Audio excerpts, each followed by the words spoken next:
Let's go.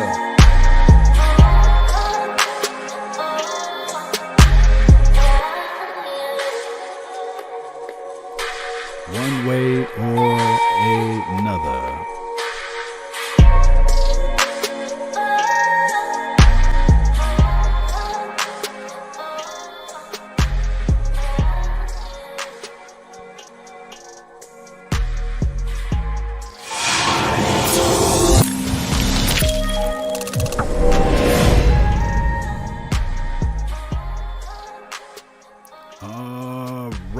Really appreciate everybody for tuning in. My name is Law Nation, LAW Nation. Let's continue to take this thing one day at a time, one movement at a time. Brick by brick, we stack things together, and we will find the right way, the possible way will be somewhere the best way. I do know that a lot of people are sitting at the edge of their seats. They're ready for the year to just go ahead and get all the way out. 2020 been one of those years where it's whatever could go wrong went wrong. They used to call it Murphy Law. We just probably have to change it to 2020 law. This year is a crazy year. Everything is being canceled. Even the culture, cancel culture is the situation now. All of the holidays and all of the things that going back and forth with, hey, is this right to do? Is this not right to do? Everything is just seem abysmal. Everybody's looking at everything. And like I said before, everybody want to be right. Nobody want to be wrong. And the problem is with that, a lot of people are wrong. And that's just how it goes, regardless of how you look at it. And it's just the reality, too. So my thing is, we all have blood that's pumping through our bodies, right, to keep us alive. And we are able to see this year, which is a blessing. I think that we should look at the positive things more so than the negative things. But negativity, that don't sell, right? Most of the time, positive stuff is swept in the back front, right? Nothing really goes the way we want it to be. And we go back and forth with people that think different from us. We want people to speak out that don't have best channel ground. On YouTube. Really appreciate your choice, man. Thank you so much for dropping the $30 holla, man, to make this thing go the right way, in the possible way, the best way, man. Really appreciate you, as well as Young Wilson. He says, aloha, Law, and Law Nation, man. Yes. And then Choice, again, says the best channel on YouTube, man. I can't stress this out enough, man. All of the donations, all of the love and adulation goes a far, far long way. Shout out to Trey. Thank you for being part of the nation on my Facebook, as well as Floyd Day and hey, Choice. And I have not forgot about you, but he'll be out there to the atmosphere in the world the best way possible, and you know what I'm talking about. And Donald, really appreciate you. NFL Deadskins, Philadelphia, you ain't far behind. Gary Stevens, man, really appreciate you, man. All right, so let's talk about Jerry Wayne Jones. I know you guys that's on my YouTube page can see the title there, or the little encapsule picture there of Jerry shaking hands of Daniel Snyder. Who can say that that's pretty much Jerry Jones' protege, right? Came in to the Redskins or Washington team with all type of brass, right? With all type of, hey, this is my way or the highway type of talk. And just now, FedEx and as well as with Nike, they looked at that name by them being calling themselves, hey, man, another $9.99 for your mind, man. Really appreciate you. Thank you so much for making the donations and making things happen over here as well. I don't know if my AI is going to speak, and let me see if I can get her to start speaking over here on these things. Give me a few seconds, Cowboy Nation. Give me a few seconds. There we go. She got to start speaking. Nevertheless, when we start talking about Jerry Jones and his influences as it relates to marketing arm, as it relates to, there we go. Speak for me. Peace and love, brother. Appreciate it. Thank you so much for the donation to help elevate the nation. $9.99 for your mind. Really appreciate you. Here's the thing. And I hope that you guys are taking what I'm saying not as the Bible, basically. Don't take what I'm saying as I'm going to take this stuff and I'm going to run to the bank and make deposits. These are just my opinions. I think that Jerry is a hell of an influencer.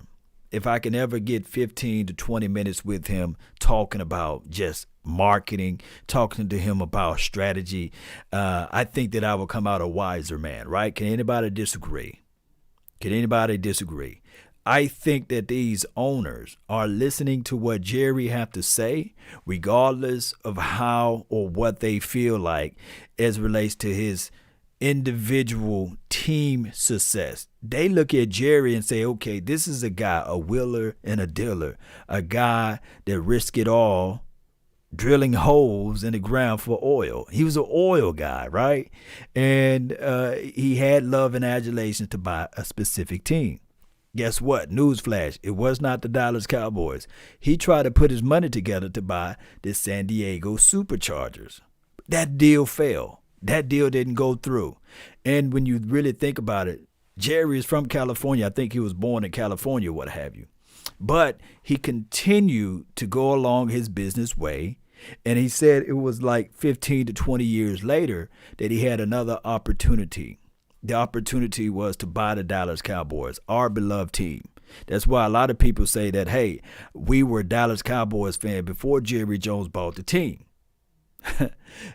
However, when you look at it, Jerry Jones bought the team in 1989. And from that time frame, the way he operated, the way he moved, the movement of Jerry, always been against the grain. You mean to tell me you going to bring your butt up into this organization and fire Tom Landry? Blasphemous. You know, it's crazy. How in the world you going to fire the coach that brought 2 Super Bowl rings to the Dallas Cowboys, and we was world renowned, world known as the Dallas Cowboys, America's team, Tom Landry, who created so many things as relates to the 4-3 defenses, and as well as some unique offensive packages and things beyond my grasp that I can hold on to without giving you guys wrong information, because I don't have it all in my head. But just look up what Tom Landry did for the sport of football. It was a lot. So Jerry, he comes in with his cowboy attitude and changed everything. Literally. Trey Sims says, what's the Cash App? I really appreciate you over here. No worry. I can give you the Cash App in a few. Just give me a few seconds. But my thing is, what happened was I'm about to say Jason Garrett. Oh, my God. Oh, charge it to my head. But Jerry Wayne Jones was a maverick. If anything, if he wanted to change the Cowboys logo and organization, shield and everything, he can change it to a maverick because he thought outside the box. He brought in a unproven but a proven in college coach, Jimmy Johnson, right? Y'all, you guys remember that, right? Y'all following along with me, right? He brought in that guy, and they didn't take over the league. They traded away their favorite player, or the best player on the team at the time. They traded him away. They shotgun formation. Shout out to you, Lance Bell. I didn't even know that. I didn't know that Tom Landry created the shotgun formation. Is that true? Can anybody confirm? Can anybody confirm what Lance Bell is putting out there as facts? Because I don't want to quote the wrong things. Let me know if what Lance Bell, Tom Landry created the shotgun. Let me know, because I don't know, neither here nor there. Jerry Jones was the guy that came in as a maverick, and he just went against the grain. And ever since that time frame, they didn't do well. The Cowboys didn't do well that first year. Where they went 1-15. The second year, it was like, oh, okay, they won a few more games. But I think around the third or the fourth year, that's when everything started clicking. Let me know if I'm wrong. Really appreciate you, Sally. Really appreciate you for making the donation to help grow the nation. So thank you so much for the Cash App there. So this has been Jerry Jones from the beginning of time, right? Always that maverick, always going against the grain, always trying to figure out new ways to implement new things. I was telling a lot of people, even though Jerry Jones got rid of Jimmy Johnson because of his, I guess, soft personality, because he didn't like Jimmy Johnson, quote unquote, flirting with the Jacksonville Jaguars at the time and belittling him at the bars and stuff. That's all I can know from secondhand information. I never want to be the person that's telling you guys that I know this from the front. Because in 1993, 94, and all those good years, I was super young at the time, right? So I can only go off of second and third hand information. Nevertheless, they said in this documentary that what really ticked Jerry Jones off was the fact that Jimmy Johnson was flirting with the Jacksonville Jaguars. Not the Miami Dolphins, but it was the Jacksonville Jaguars or Jaguars. So that really ticked him off. And fast forward into when we got Barry Switzer, the problem was this right here. And I hope you guys are following me. The problem is that Jerry Jones' success became his pitfall. Let me repeat, his success came his pitfall. Because even though in 94, 95 season, we didn't win the Super Bowl that year, but we made it pretty far. We made it to the playoff with the wealth of the team that we had. But the following year, yes, we went and did the free agency, and we picked up a Deion Primetime Sanders, and then we won the Super Bowl. His success became his failure because he thought in his mind that this is the right thing for me to do. This is the right thing that I've done because I won it without Jimmy Johnson. But the media reminded him, you might have won it without Jimmy, but those were still Jimmy Johnson people on the field. And that really ticked him off there. And then the salary cap era started to intrigue and introduce itself, and the rest is history. The rest is history, because we all know that when you have that type of mindset of Jerry, you fall in love with your players. It's hard to give them a hard no opposed to a hard yes or what have you, or easy yes, whatever it may be, however that saying goes. And what happened was this right here. He paid Emmitt Smith all-time high money. He paid Troy Aikman all-time high money. He paid Darryl Moose Johnson. Remember, that contract was crazy big, all-time high numbers. He paid everybody that he could, mama, uncle, cousin, that he could, but he was heading into that salary cap situation that didn't go well. On top of that, in 96 and 97 season, so he can get more money into the pot. Remember, I'm about to call him Jason Garrett again. Boy, my mind is gone. I keep thinking about Jason Garrett. What is he talking about, me or something? But Jerry Wayne Jones sued the NFL. Let me know if I'm lying, Cowboy Nation. Y'all follow with me, and appreciate you, Lance Bell. People have confirmed that is Tom Landry's creation, the shotgun formation. And shout out to you as well, Young Wilson. Really appreciate you for saying this is the best channel on YouTube. I really appreciate you, man. Nevertheless, he sued the NFL so that they can have naming rights to stadiums as well as sponsorship deals outside of the cartel that they already had. Remember, Rydell was a major play at that, as well as Reebok and somebody else. So he sued, and he won to deal with Nike. So for all of these other teams out here that wears Nike apparel, guess what? You need to thank Jerry Wayne. And one of those teams that got Nike apparel as a sponsorship, and the reason why I'm telling you guys this long story, because Jerry ultimately won that debate. He won that lawsuit. I think it was like $96 million or something like that. But he was a maverick. He stood up against the opposition. He stood up against the mighty force of the NFL. He gave rights to be able to not just, of course, they do the market share, revenue share, and these sorts of things. Nevertheless, Now when we look at everything, we can say, man, Nike does look good. That jersey sure look good, better than a Rodell jersey, right? So fast forwarding a little bit, this other company picked up Nike sponsorship. Oh, who's the other company? The Washington team. Oh, they're a major play into this sponsorship deal with the Washington team. You know, Daniel Snyder and all those boys, right? So, of course, you guys think that Jerry Jones is counseling Daniel Snyder? Yes. He's sitting there saying, hey, this is a bad look for you right now. Appreciate you, Sally, for making another donation on my Cash App or PayPal. Really appreciate you. So here's the thing. When we start talking about money and we start talking about movements, Jerry Jones is always in that play. Think about this. Who's the owner for the Atlanta Falcons down there, the Mercedes-Benz Dome? Don't you guys know that that's Jerry Jones' construction team that built that stadium? Oh, the stadium over there in L.A. land. Don't you guys know that that's Jerry Jones' hands in that particular pot? Oh, the Las Vegas, Jerry Jones company, that stadium is all into that pot. The movement of Jerry.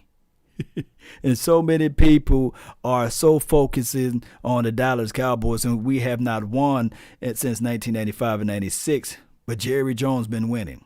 He's undefeated in that category. Remember this: we fall into that situation where we say to ourselves, "Oh my goodness, oh my goodness, oh good old Jerry." You know, we've been mediocre at best. But Jerry looking at it like, I built a $3.5 billion stadium out there in Arlington.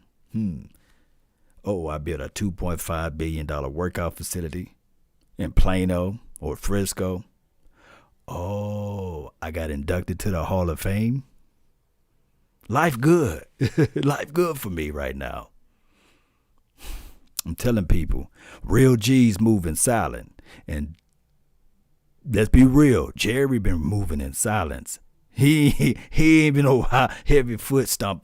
I've been doing this, I've been doing that. I demand, I declare and decree for you guys to speak about this and that and this and that. Jerry is the reason why no football team is in the whole city in the state of Missouri or St. Louis, you know. He's the reason. Arthur Blank, man, really appreciate you, man. Jerry is a rock star. Charles, yes, indeed. Floyd Day, people don't realize if it wasn't for JJ, then their team might have not have one of these new stadiums. You're right. So I think that Jerry, he's going to give Daniel Snyder the best counsel. Even probably with the marketing arm of the naming for that particular team. Also, for those who are Texan fans, don't you know that Jerry had the opportunity to buy the Texans long time ago, you know, and have two teams in the state of Texas? And he pivoted in a way when the Raiders thought about moving to San Antonio. Jerry was like, nah, dog. Nah, not on my watch. No. San Antonio is a football team down there. It's a football city down there, believe it or not. But Jerry was like, nah, y'all ain't finna take those tickets away from me. Those are the South Dallas Cowboys team. Shout out to everybody, man. Carson84, really appreciate you for tuning in. Jessica, yes. JJ, yeah. Let me read some of your comments, man. We'll open up the phone line so that you guys can speak your mind as well. The number is at the top of the screen there, 682-214-4087. And shout out to all of my dogs, man, like Big Game James and Scott Walker Steele with the new field, as well as Voch Lombardi and Mark Holmes and my Cowboys family. We're one hell of a big family, right? And for whoever else that's out here doing stuff, man, I really appreciate you all. Yeah, Jerry is a smart businessman. Yeah, KMT. You already know, Trey. Yeah, you already know as well. So we got to look at it from those parameters. Oh, and also I got in the title one more player before I open up the lines. We know that the other day, let me see if I can pull this up on my Graham.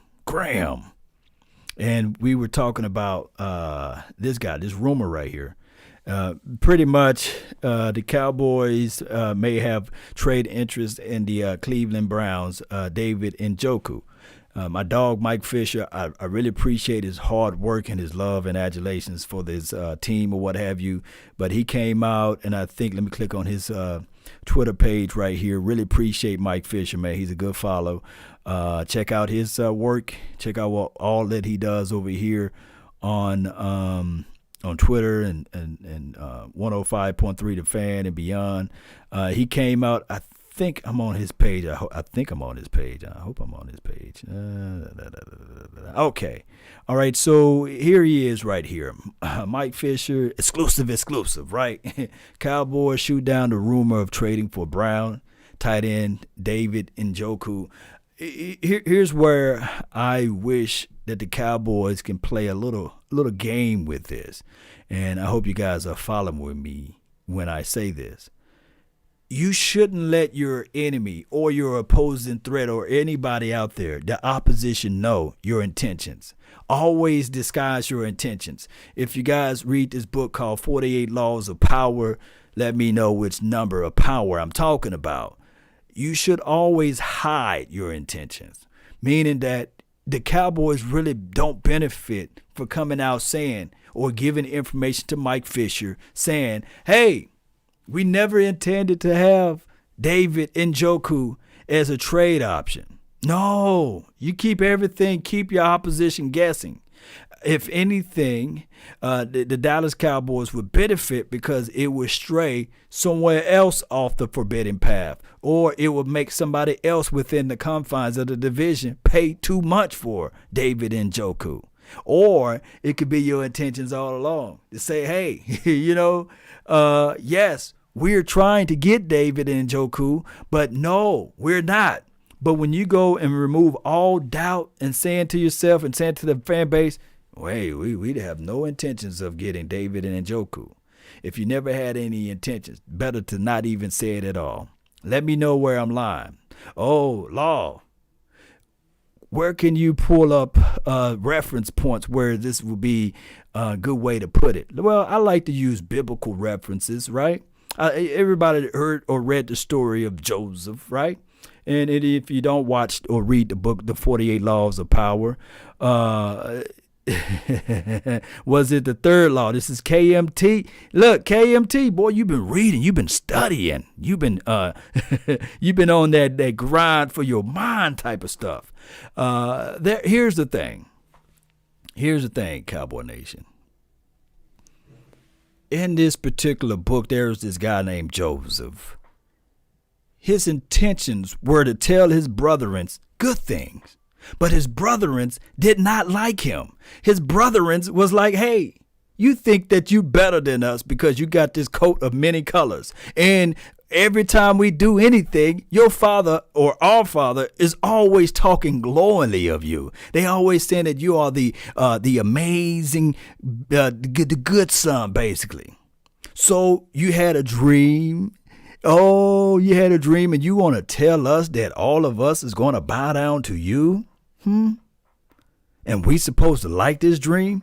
You see, if Joseph never told his brethren his dream, his love, his adulations, his thoughts of what was going to happen, then Joseph wouldn't have had gotten into that pitfall of trouble, of miseries. You don't have to tell everybody your story, right? You don't have to reveal everybody your intentions, is what I'm trying to say, is what I'm trying to lament. And it happened anyway, right? You know, what meant to happen will happen.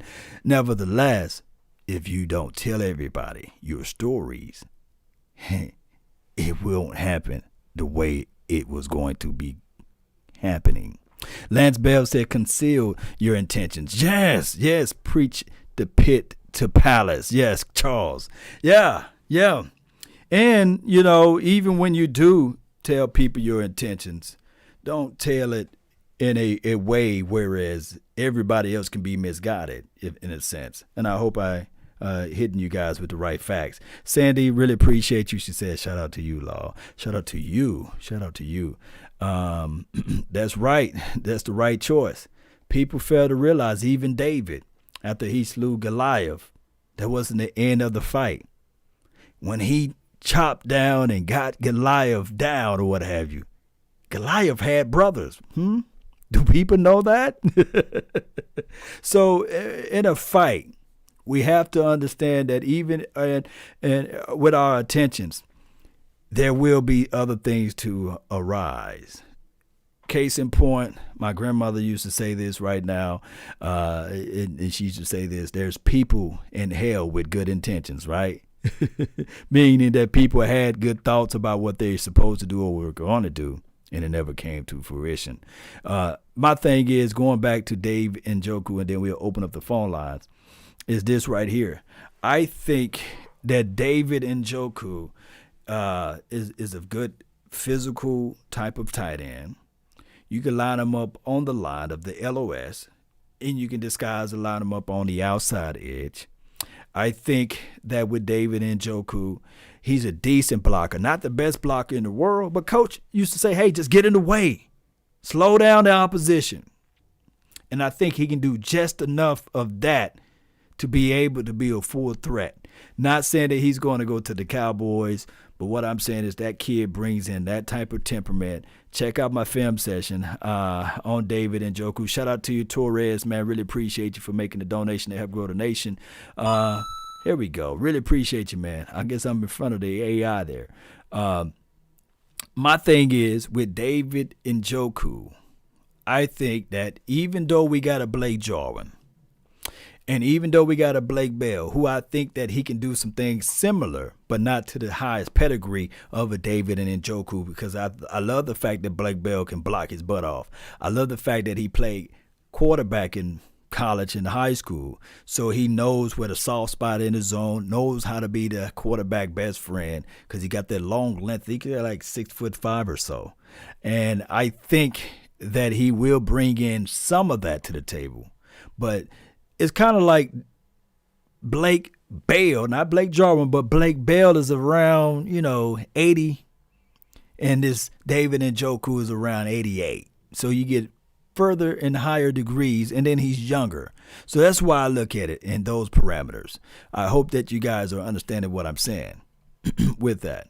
And we have another donation to help grow the nation. Really appreciate you so much. We're going to let the AI speak when that time comes.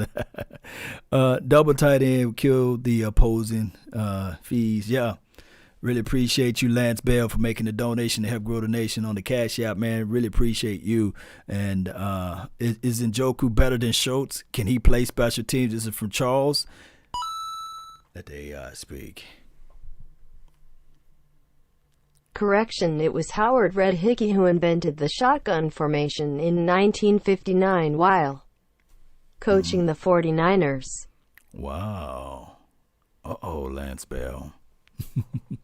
So in 1959, Howard Red Hickey, so that we can be on the same page, man. Let me see if I can just do this copy paste right quick. And let's look at it together, Loving you whether they're good or bad or happy or sad. That was my segue music, by the way. Thank you. All right, so Red Hickey. Red Hickey, February the 14th. Okay. 1917. Right, March the 30th in 2006. That man lived a long time. Let's see what he done. Was an American football player who coached in professionally National Football League for the Pittsburgh Steelers in 1941. Let's go all the way down. Let's skip down to the 59 era. We just doing a little fact check before we open up those phone lines, right? Let me do Control F, and we're gonna do shotgun, huh? Oh, okay. Yeah. Control F. That's the easiest way to get there. Red Hickey, coach invented the shotgun formation. Red Hickey, coach invented the shotgun formation. I guess he was 89 at the time. NFL player coach who was credited to invented the shotgun formation died Thursday. Okay, this is when of natural causes, in California. Okay, he was born in 1914. Shout out to all of the February the 14th babies. I'm a February the 2nd baby. Hickey became an assistant coach later as a scout for the Dallas Cowboys. Popularized the shotgun formation, starting with Roger, the star back. So, hey, he got some Cowboys ties to him. Hickey also discovered the spread formation and offense that moved the quarterback to several yards behind the center. Hickey resigned 3 games into the 5th season with the 49ers and finished with the 27-27 record and 1 tie, So, but what happened, I guess, Red Hickey, he created the spread offense, basically the shotgun. He invented it, invented, same thing. But what happened with Hickey was he perfected it with Roger Staubach when he went over to Dallas Cowboys land. So what I would do in that situation is that Lance Bell, you was right, and my dog over here was right. Astrodomus, I think that's how you say your name. But that's just how it goes, man. The information for the nation. All right, there's enough of me talking on that. But shout out to Red Hickey. Boy, oh boy, oh boy. We used to leave a lot of red hickeys on on the ladies back in the days. Remember that back in the days? Red Hickey. All right, so the phone lines are open, 682-214-4087. Correct me where I was wrong. Call in. Leave me your thoughts, leave me your words, and let's go. And Joker will be a ways to get, though. This is from KMT. My main thing will be, I love defense. Let me repeat, I love defense, and the guy that I got my eyes on is Everson Griffin. I would really think that he would really be like the super glue that holds all of this together, even though he's long in the tooth. I would love to get Everson Griffin on this team. I like Jadeveon Clowney. I like what he brings to the table. So if I had a perfect situation, A would be Everson Griffin. B would be Jadeveon Clowney. And C would be 561. What's good? Hey, what's going on, Law Nation, man? What's happening? Jake the Jake, man. Jake, what's good, man? Talk to me, fam. Not much. Chilling here in Columbus, Ohio. I think it's where Big Game James. Yeah, Big Game James up that way, man. Boy, you all over the world, man. So your routes is north and east and it's west and it's south. What kind of route tree you running, man? Man, I run this triangle offense around America. That's what I like to do. Run that that fruit and vegetables from out west and take that meat back to Cali. But okay. I was listening to the show and I was thinking, what do you think about Dalton Schultz? Is he even worth like keeping on the roster? That's from like the old regime. You know what I mean? Why don't we just get rid of Schultz and bring in a David and Njoku? And, have both of them, you know what I'm saying? And Njoku and, what's his name? Well, here's the thing. I think that David and Njoku never had any intentions to go to the Cowboys. So what Mike Fisher reported was actually facts. I think that Drew Rosenhaus, who's an aggressive, we call that aggressive scout, not scout. He's a free agent. What is he? What is Drew Rosenhaus? He's an agent, right? Yeah. Yeah, my mind is going everywhere. All right, so Drew So, Rosenhaus is an aggressive agent, and he knows how to play the two. So he put Dallas Cowboys name in everybody's ears there, and when it tapped dance on our eardrums, the news spread out everywhere. So I don't think that he's an option there. yeah, it's, everybody likes to put the Cowboys name to get the buzz out there, but how about for like a decaffeinated cup of coffee, a stiff ground kick, You wouldn't take a Joku though? Oh man, it's using my dog Not, Voch Lombardi's word. I kick a lot of people off the bridge to get in Joku, and I don't think that Schultz, like my other dog. I got so many dogs, man. It's just like the law got a lot of dogs, man. Brian Broadus would say there's no more sponsors in the building for Schultz. And last year we had a guy named, I think his name was Cody McIntyre. I hope I'm saying that guy's name right. And we had another guy. He was a brother. I forgot his name. Was like dog. His name at the tip of my tongue. But he came from Seattle, and he wore number 80 for us. But he was only here for a cup of coffee, and they all outperformed Schultz. They all outperformed Schultz. Cody I just McIntyre don't was really see. good though. Hmm. Oh yeah, I just don't see what Schultz is doing. I really don't see him making tackles on special teams. If Njoku don't mind running out there, because I feel like his value is like around the fourth or fifth pick, because he didn't play at all last year, but the talent is there. A decaffeinated cup of coffee, not a real cup. This is decaf cup. I'll squeeze him in there. You don't think so? Yeah, I'll figure out ways to squeeze him in there. But if I'm going to do any trade, if I'm going to get rid of a player, what have you, I'm reaching out to Tampa Bay Buccaneers. I'm trying to see how. OJ Howard. Yeah. I would love. Oh my goodness, I would love OJ Howard in this system paired up with Blake I Jarwin. would love him, but I don't think that we're gonna be able to pry him out of Tampa Bay, because you remember when Tom Brady had Gronk and Fernandez, how good he was. I feel like they got that right now with not Hernandez, with Howard and Gronk and the two big receivers. I don't think we can pry him loose from Tampa. Yeah. But I just think that right now you can't have enough weapons, because if we don't get them, I think that I don't think the Eagles will get them, but maybe the Giants might just try to cause some problems getting them. But back to what I was trying to say, we're like, if we was one player away, the two players I would think I would try to get was, if we're gonna run more of a 4-3, I'll definitely get Clowney. And if we're gonna stick to more of a 4-3, Everson Griffin. But after that, those are the only two players I would add. You're right, and the only reason why I'm not mentioning Jamal Adams is because that is some rich stuff that the Jets want. That's not going to happen. It's not going to happen, because we can just pick him up next year. He'll be a free agent. Plus, we don't the whole box safety. The league is kind of like changing away from that. Because how he plays, he gets like maybe 2 or 3 personal fouls a game. Just for unnecessary roughness. So I don't know if he would even fit good with us. He would just give us the cost of penalties that would set us back on like 3rd down and 20 or whatever. You remember, or do you recall, I think it was against those Eagles. It was against the Eagles. Xavier Woods laid the level.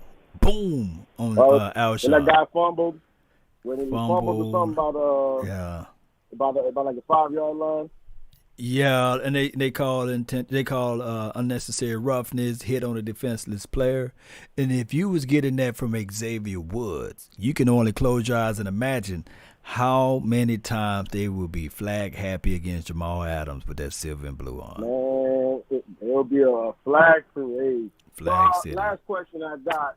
I know they want to switch Awuzie to safety. And if they do that, who do you think like the wink would be to replace? Would it be Dick or Ha Clinton Ditch, or would it be Xavier Woods? And that's all I got. I'm gonna go let you after that and let everybody else call in. Okay. I just think that Xavier Woods, if they flip him over to safety, it will be in the Darian Thompson spot, and I think that we wouldn't be crying over it, in my opinion. All right. Well, I'm going to let you go. Great show, man. I'm going to go ahead and listen to everybody else, man. Thank you, fam. Salute, bro. All right. That's a good call, man, from a dog, man. Jake the Great. Shout out to Philip, man. Thank you for making the donation to help grow the nation. He says, happy 4th to you and your family. Law, go Cowboys. Yes. Boy, go Cowboys. Yeah. All right. Shout out to those. Lance Bell, man. Really appreciate you again. Law, look up Earl Greasy Neal. Okay. The phone lines are still open for your mind while I look up Earl. Greasley. What was his name? Greasley Neal. Let me see where you was at. 808. 808. Lay it straight, baby. What's good? Hey, what's up, Law? This is Young. Yes, indeed, man. What's going on, man? How life treating you right now? Doing good, brother. Happy 4th of July. Happy 4th to you as well. How's it been going for you, brother? Man, really, I just been taking everything one day at a time. I got up early, did the honey-do list. Also went to Walmart of all places. It was just so packed today. Went and got me some burgers and some hot dogs and some other stuff, man. Last minute stuff, and got to cooking. Little ones are happy. Wife is happy. So we all happy right now. All good, brother. Hey, I just wanted to call to say that I'm glad Dak signed the franchise tag. Mm-hmm. I agree with you with Everson Griffith. If we sign anybody, that's the only guy I'd want us to sign. Yeah. I think we got a team. Only problem I see this year is I don't know if we're going to have a season. Yeah, that's like the only pain in my mind. You know, we not going to have this season that we want. You know. Yeah. Hey man, I got to take this call, an emergency call. I'll call you back. Okay. Hope all is well, man. Bye. Bye. Man, I hope my dog Young Wilson is all everything is well, man. He said got to take emergency call, so hope he's okay. Cowboy Nation. I looked up early Greasy. Is it Nelly Pro Football Hall of Fame, Wikipedia. In context, what do you guys want me to look them up for? I'm just looking them up, I'm Googling them. That's funny. I low-key think that the DBs might be great this year. This is from Eric Rores. I hope I said your name right. I think that this season with our defensive back, we will see a little bit more of aggressive tone. I think that we might get more turnovers and takeaways, but on the flip side, we will also give up a little bit more points. Shout out to my guy Akeem. Thank you so much for tuning in to the Nation of 847. Law Nation. What's good, man? Talk to me. Hey, how you doing? I've talked to you before. This is Joe from Illinois. I'm the big Cowboys fan. How you doing, Law Hey, Nation? Joe, man. I'm doing great. Happy 4th to you and your family, man. Happy 4th. Likewise to You know, talking about tight ends, the one who I would like to see. This is going to sound crazy. Kyle Rudolph. Oh my goodness, yeah. The guy's an absolute beast. David Njoku is good, but I don't know if I think that between Jamal Adams and Njoku, there's a better chance to get Njoku. It's just, Law Nation, I'm sorry, a phenomenal player, Adams. I don't want to give up too much. I don't want to give up really. I mean, how about a second and Xavier Woods for Jamal? A second and Xavier Woods for Jamal. Yeah. They're going to say no. You know, their intentions. The Jets are going to say no. Right. Well. Yeah. They want that first for some reason. They really want that first. Well, okay. A real quick one, Law Nation. A first and Xavier Woods. Give me Jamal and a second. Oh, okay. You minded me a little bit. All right. So you said give up a first and Xavier Woods. Give me Jamal and a second-round pick. In return, they give us Jamal and their second. Yep. I mean, yeah, that's possible. That way, Law Nation, the Cowboys get 2 second-round picks. The Cowboys and the Jets. You know, you make up for losing the first-round pick, deal, Law Nation. You know. Yeah, but I think that the Jets, they want to be greedy, you know, because I just think that they want to look at it like this. they want to come out on top of the deal. Right. I think any chance on Clowney? It's a strong chance. The longer he's Really? out on the market, the more money he loses daily. That price tag is going down. So I think that the Cowboys will strike at him when he gets to 8 to 10 million. Law Nation, one more question. Are you getting nervous about Dak or no? Nervous about Dak? I did say deadline makes deals. So how many more days we got? Today's the 4th. 11 days. 11 more days. I'm at the edge of my seat, man. Pay Dak so we get this thing out the way. Well, Law Nation, let's not forget that with the Des Bryant fiasco, they did it that same day. Yeah, they got it done. Remember, Des Bryant, there were words exchanged, this and that. They ended up doing that deal on the deadline. Wow. People seem to forget that, but yeah, that was on the deadline. I still think it's going to get done. I think it's going to get done a couple of days before. What do you think, Law Nation? I had it penciled in as 4th of July. Jerry Jones making his grand Deos statement piece on 4th of July. But if it get done a day before the deadline, then that would happen. But I think when is the 15th? What in other day words, does that fall on? you think it gets done? I think it get done. But what day the 15th falls on? Do you know? Wednesday. Oh, that's middle of the week. It'll happen on the 15th then. Really? Okay. Yeah. Okay. Middle of the week, news dry. They're going to need something to spend throughout that week. Why not on a Wednesday? Because, Law Nation, I don't want to see Dak play on a franchise tag this year for the simple reason. I do think if he plays on a franchise tag this year, it's going to end up being Kirk Cousins' situation. This year, next year, and I hate to say it, he'll be gone. Yeah, he'll be gone. Yeah. I mean, if he goes a Kirk Cousins route, he'll be gone. Yeah. That's why they need to get this deal done. But the thing is, Law Nation, they don't seem to understand. It's cheaper for them if they get it done because 31 and a half this year, or 31.4 this year on the tag, 37 next year on the tag, and a third year, 40-something. So it's going to cost them even more. Yeah, and less money to play around with. To sign a man to this big deal, let people talk, and then sign some others. Sign Everson Griffin, or go out there and get your Jamal Adams. Yeah, Everson Griffin. Oh, yeah, absolutely. But you think, again, before I let you go, you think it gets done? I think it gets done. Yeah, I do too. Like I said, I think they like. Law Nation, listen, man. Have a great day, brother. You're the best. Thank you. Go Cowboys, my goodness, man. Appreciate it, man. Salute. Thank you. Bye-bye. That's a good call from Joe. 847. What do you know? Joe came in off the top rope with all of this great information. Man, I love you guys calling in. 385. Keep it live, baby. What's good? Oh, am I live? Like 95, man. What's good? Oh, hey, what's up, Law? What's good, man? Who I'm speaking with? Who I have the pleasure? My name is Chris. I was born and raised and bred in Texas. Now I live in Utah. Okay. Look, the one thing I want to talk about, everybody keeps saying, and I'm not doubting your expertise on it, but just the way that I look at it, I don't think we can afford Everson Griffin. Because number one, we've only got like $11 million right now in cap. We've got to pay at least $7 million out of that 11 towards rookies that we have not signed yet, which is only going to give us $4 million. Now, if you think that he's going to play on $4 million, no come on, way. man. No, that's why you signed Dak, and then you have more remunerations to go ahead and pay. I understand that, but nothing's guaranteed.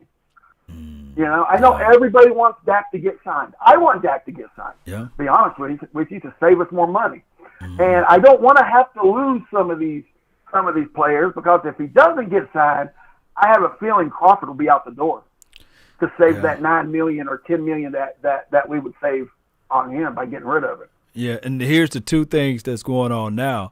The more and more these days go by, the price tag for Everson Griffin and Jamal Adams, not Jamal Adams, but Jadeveon Clowney, that goes down at least by $1 million every month. So yeah.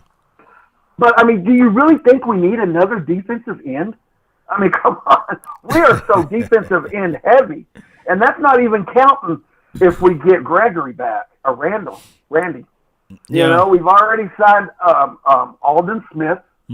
We signed somebody else. I can't remember who it was besides.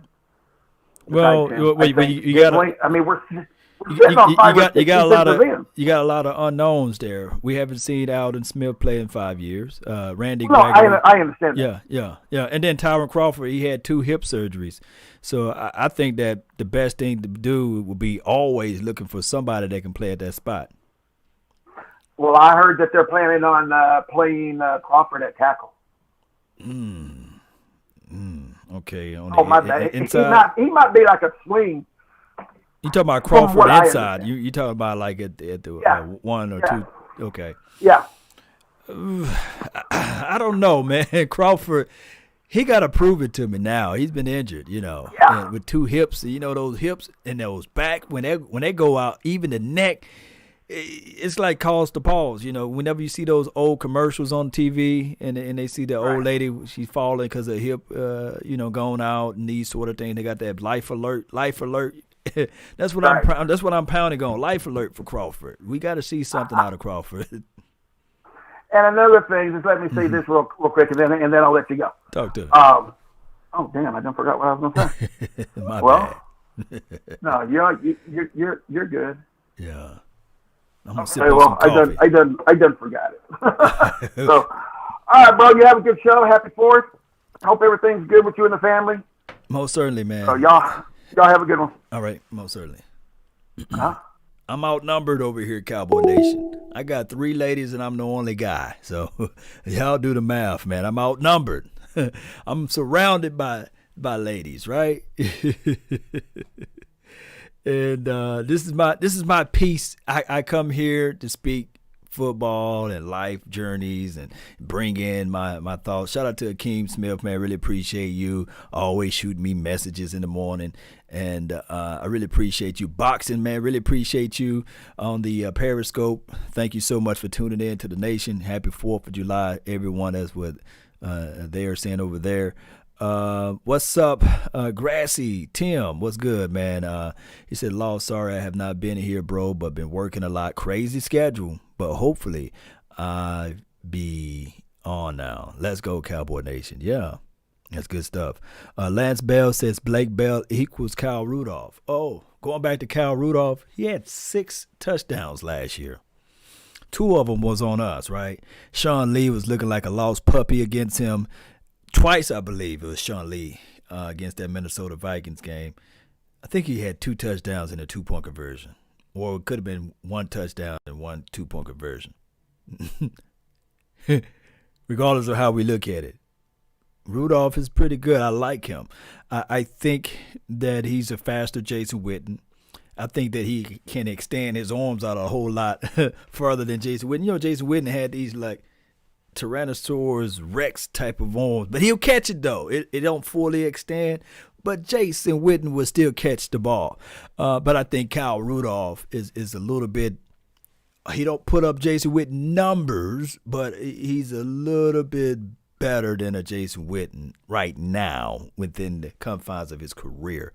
I don't think that he will be coming to Dallas, but I would like to see him here.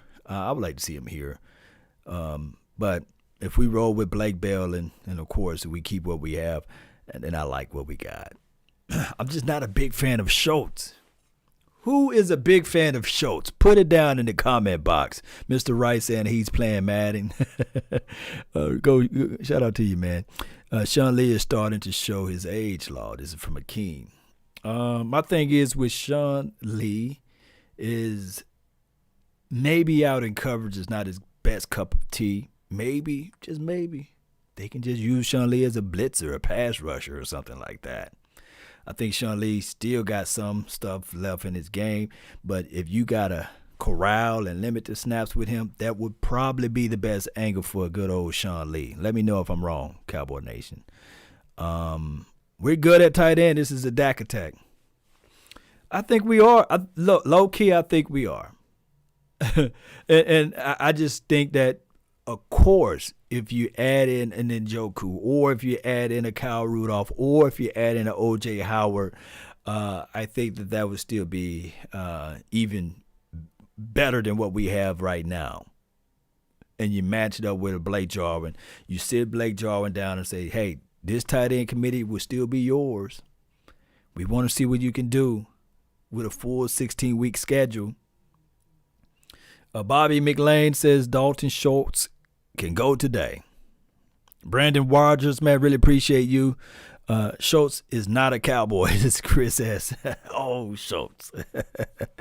Jarwin is going to shock some people, but he's got sneaky speed. This is from Dak Attack. Let me tell you something about Jarwin. He is a cool, calm, and collected person. Very humble. When you speak to him, it's not a boisterous talk. And he's a real good guy. I think that the way he saw the situation come in with Jason Witten, he knew what was going on. And he just fall back. 864. What's good? You're live. 864. Hey, how you doing, Lo? Nothing to it, man. Talk to me. What's on your mental? Oh, man, first of all, man, I'd like to tell you congratulations on the new addition to the world, man. You're precious, no princess. Thank you, and, man, I hope y'all have a good day. A blessed day today. And first of all, let's get to the elephant in the room, man. We haven't had a Super Bowl in appearance in over 25-some years. Jerry Jones is not getting any younger. We already know that. Mm-hmm. What is the holdup? You cannot win these Super Bowls unless you put the best product on the field. We have seen that even with our rival Philadelphia. Mm-hmm. My thing is this. I know we got to sign Dak first. Right. And that's going to free up some money. Mm-hmm. But why not? Let's throw roll the dice with Jamal Adams. If you want to tell me you giving up a first or a third, we got another participatory pick third, so that's not going to hurt us too bad. But for a 24-year-old, 25-year-old all-pro safety, so we've been need since decades, why not roll the dice? The man already said he's not even worrying about his contract right now. And then, as you already know, we get Javon Clowney, and he just want 1 year. 1 year. Can we get a pick back from him when we let him go? Just imagine him on one end and D-Log on the other end. If he don't do anything else, he's good against the run. And then we got an all-pro safety back. That's something we've been needing for the longest. That's one of that, because I'm not worried about no offense. I'm worried about that defense. What you think, my brother? If Jerry Jones knew the exact expiration date of his time on this planet, right, and he know for sure that Jamal Adams will be the end-all, be-all, and he's tired of playing around with the Jets, he would do this, and we heard this all the time in business, make them an offer that they can't refuse, right? A first-round draft pick just wasn't enough for him. They made that offer to the Jets last year. They said, we give you a straight-up first. The Jets looked at it and laughed. Then they said, oh, man, you guys got Sedary and C.D. Lamb. You know, dog, boy, we could have got that pick last year, but we were stuck in our ways. If the Cowboys really, really want to get this thing done and over with, they can go right back to the Jets and say, okay, we're going to give you 2 first-round draft pick, 2021 first-round draft pick in 2022. And I think that will be the deal that they can't refuse, because we don't want to give up draft capital in a player who we didn't invest in as relates to La'el Collins, and although people say that's fake news or what have you, or a first and I guess Jordan Hip Pocket Lewis. So why not 2 firsts? I think that the Jets will cave in and say, okay, here you're Jamal Adams. But that's what Jerry Jones is not wanting to do, because he think he's going to live forever, right? And that's what we all hope. But I don't think that he's willing to do that 2 first-round draft pick situation, because that's what happened with, was it Joey Galloway? Remember that? We thought that we was 1 person away. We gave up 2 firsts. Oh, it was another situation. Didn't we give up 2 firsts for what's this guy name? The wide receiver we got from Detroit. Yeah, what's his name? Help me out. Lord. Roy Williams, I believe. Yeah, right. Yeah. That's it. Yeah. Detroit. I need to get some more of my Jinko, man. But it was Roy Williams. I think it was 2 firsts. It could have been a first and a third. Y'all help me out in the chat box, man. What was that deal? And I think Jerry learned from his mistakes. But if you think about it, you know your football. We already know about the offense. The defense was the big hole. You were sure enough. We already got 2 big holes in the middle. A good rotation. You already said we don't know what Alton Smith gonna do. Right. We don't know what Gregory gonna do. But just imagine you got the Clown in there or Everett, sure enough proven guys, and that's a rotation. When he get out of there, then you got Alton Smith in there or Gregory, and then we got the backfield secondary showed up with an all-pro. Come on, man. I mean, we have to roll it down. We got to look what Philadelphia did, and look how it paid off for them. Yeah, but, I think Jerry and his council are saying, hey, remember that Joey Galloway? You remember that? And with those picks that I think Detroit didn't do really nothing with those picks. But I know for sure that the Seattle Seahawks, they did a good thing. They went and got Alexander, whoever his last name is. What's his name? Remember that guy who's running all over everybody? Alexander. Sheesh. He became the NFL. Say again? I think he came from Alabama, didn't he? I forgot, man. Man, football is escaping my mind. I got so many things going on. But they drafted with that pick. I'll never forget. They drafted Alexander, and he went all the way to the Super Bowl. He took the Seattle Sea Chickens all the way to the Super Bowl. Sure did. Sean Alexander. See, these people, man, they recall is so good, man. Dre Day said, man, or KMT, I want to give credit to the right person who said it first. It was my dog KMT says, man, Sean Alexander and Dre Day and Mr. Wright and Dak Attack. Some people over here on my Periscope, they said Sean Alexander Law, and they used that pick, man, and they was good for it. With Hasselback, whoever that was, the quarterback over there, they took that team out, went all the way to the Super Bowl with those picks that Jerry Jones gave away. Shout out to Lance Bell. So I think that Jerry don't want to do that with the Jets. Hold on. Did y'all help me out?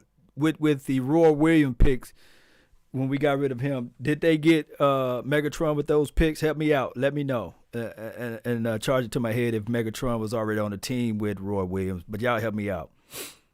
I don't think he was. And that would be devastating, right? For us to get rid of because we needed. Remember, people was talking about Troy Aikman's replacement once we got rid of Troy Aikman, what have you. But there was a long void for us to find Emmitt Smith replacement. You remember that? Yeah. Remember Troy Hambrick days, baby? Yeah, I definitely remember that. Oh my goodness, man. We had some horrible days, man. So that's what I'm trying to say. Why not? I mean, the defense. I'm not worried about that tight end every time I want to come. I'm not worried about the offense. I'm worried about that defense. Defense gonna help us. If we just average, I'm okay with being average. But we can't be like we were last year. We can't. Yeah. We just can't. Do you think that this defensive coordinator, he's not a name changer like Mike Nolan. He's not like a game changer like everybody said, oh, Mike Nolan's defense. But I'm really intrigued with the position of Coach George Edwards. I'm really intrigued on how he had the Vikings playing with their defense, and he was the coordinator there. And now he's over here, not as the defensive coordinator, but I think that mindset of defense, we would have a little bit of that at least, right? That's right. So I think the defense would be pretty good, But the secondary, though, we still got them holes in the same position. And you even say, because I listen to you all the time, the same hole in the same position, safety. Question mark. Year after year after year after year after year. Yeah. You mean you're right. You're right. You're right. Shout out to your Dak attack. They said, Megatron was on the team with Roy Williams at the time, so they Detroit didn't get Megatron with the picks that we gave them. Okay, appreciate you. Okay. But my thing is, though, I just think that Jerry is gun shy, and I think that he's not willing to make that type of decision, to we need the best players give up on the first. field. Huh? We need the best players on the field. Let his son tell it. We looking for new talent 24 hours. We looking for more better talent. Yeah. It's just hard, man. I love Jamal Adams, but I just think that the Jets want a king ransom for him. Yeah. Yeah, I know. I can hear your frustration, and you're saying like, "Hey, Jerry, if you were to kidnap Jerry and figure out a way to influence Will McClay by having Jerry Jones to speak through the phone and say, hey, give the Jets 2 first-round draft pick, I think you would do it. You know what I mean? I say, hey, give me 2 first-round. We give you 2 first-round draft pick for Jamal. Don't worry about the payment. We'll find a way to pay him, and this defense will be settled. I think that's the angle you would love to do. Well, that would be an angle, and I would like to get the Clowney or Everett, because like you just said, Crawford, the man got 2 hip injuries, and then he's too much against the cap anyway, because he's going to be a casualty. He's going to either have to take a big cut or we going anyway. Mm-hmm. Because we don't know what he's going to do. We don't know what Arthur Smith's going to do or Gregory. Let's get the best talent on the field, and let's go get this number 6. Yeah. But it takes 2 to tango, man, and I think the Jets go want too much money, man. What else you got for the show, though, man? I do want to thank you, man, and Late Night Hype is the best thing on YouTube, man. You're doing a fantastic job. You've been doing it. And Big J, that's my partner. I talk to him all the time, man. Yeah. What y'all doing, man, y'all just setting the trend, man. Appreciate y'all it, man. setting trendsetters, man, on what y'all do. At times like this, we got a pandemic going on. We got things going on in society with our people.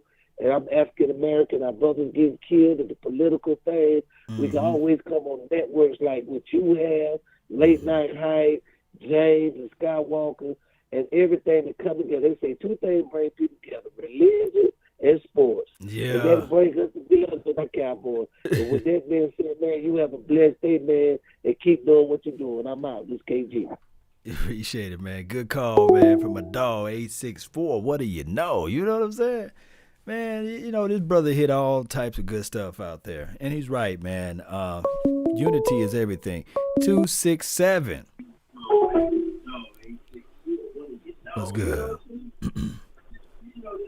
Yo, what's up, Law? Nothing to it, man. Talk to me, man. Let me know how you feeling about this off season and what we should do. Hey, you might want to turn your radio down. Turn your radio down, I just did, but I'm going to let you know who this is. This is Al, the one and only, one for each finger. What's good? How you living over there in Philly land, right? Yeah, right in Philly, man. And I've been, just laying in the trenches for a while, just observing everything and, walking around and riding around, just, I guess, quarantine. Hey, turn your radio down all the way. They hear the reverb, the echoes. The echoes of the world. How's that? It's good. Now talk to me. But yeah, man, I'm gonna tell you something. It's crazy. I'm gonna tell you what happened. I have a big Dodge Ram truck with a big Dallas star on the back of it, right? Yeah, I remember you telling me that. Yeah, just a few days ago, they vandalized my truck, broke out all my windows and all that stuff. But it was because I put it down in a particular section of Eagle lovers. But I'm not worrying about that. 3 days later, everything was back together new again, and they hating it. But, that's a small thing to me. But really, man, listen. Adams, this is the way I would go with this guy, man. I'm not giving up a first for nothing for him. I'll give a third in Woods and shake hands. If not, I'm looking elsewhere. You know, in my book, Cooper, he was worth that first. Everybody was biting their nails. Was it really worth it? Was he really worth it? But one game, after that first game, we were settled in and we were, content, and we knew that first round was very well worth it. Well, we've seen Adams. We know what he's about. He's super, but he ain't no superstar, and we got to look at that. Why are we going to give up 2 firsts or a first and a third and a bag of, groceries for him? No, I'm not doing it, man. I mean, it's just not worth it. I would not pull the trigger on that at all. And, as far as Dak is concerned, there's no doubt in my mind we're going to get that done. Because I want you to remember something. Jerry is known for keeping us fans on the edge, like biting our nails about every deal before he gets it done. Is he going to get it done? That's what he loved bringing out of us. He loved sending us, in disarray. Like, oh man, we might lose, and it's not going to happen. Right. And then maybe a day or two, bang, here it is. And he looks at us as if though to say, "I told you so." All you had to do was wait. That's that billionaire mentality. Right. Like, just wait. I'm gonna do it when I'm ready, not when you guys want me to. Right. So that could be all right. They tendered him just to move money around, make a few behind the door deals, and shake a few hands on the other side, and they'll get that thing done. So I'm not concerned about Dak at all. I am, however, concerned about the shape our players will be in come camp time.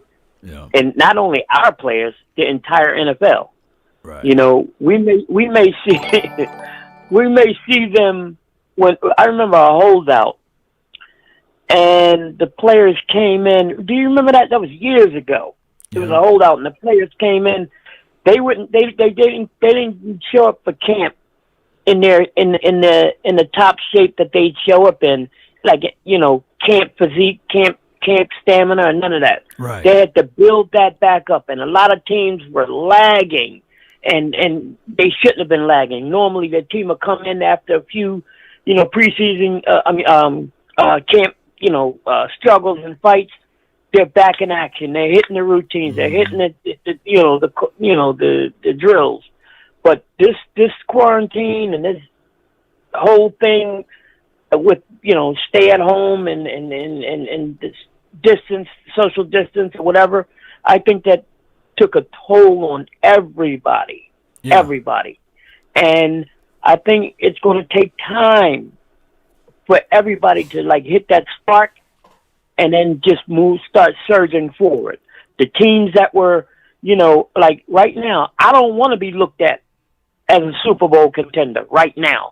Because the last couple of years, it's all Dallas. And what happened? We fall flat. Yeah. No, let's stay the underdog. Each and every game, just prove everybody right until week 13 when they say, wow, these cats are, it's Dallas all the way now. That's my head. That's where my head is. So man, that's good stuff. One for each finger, man. That's good stuff, man.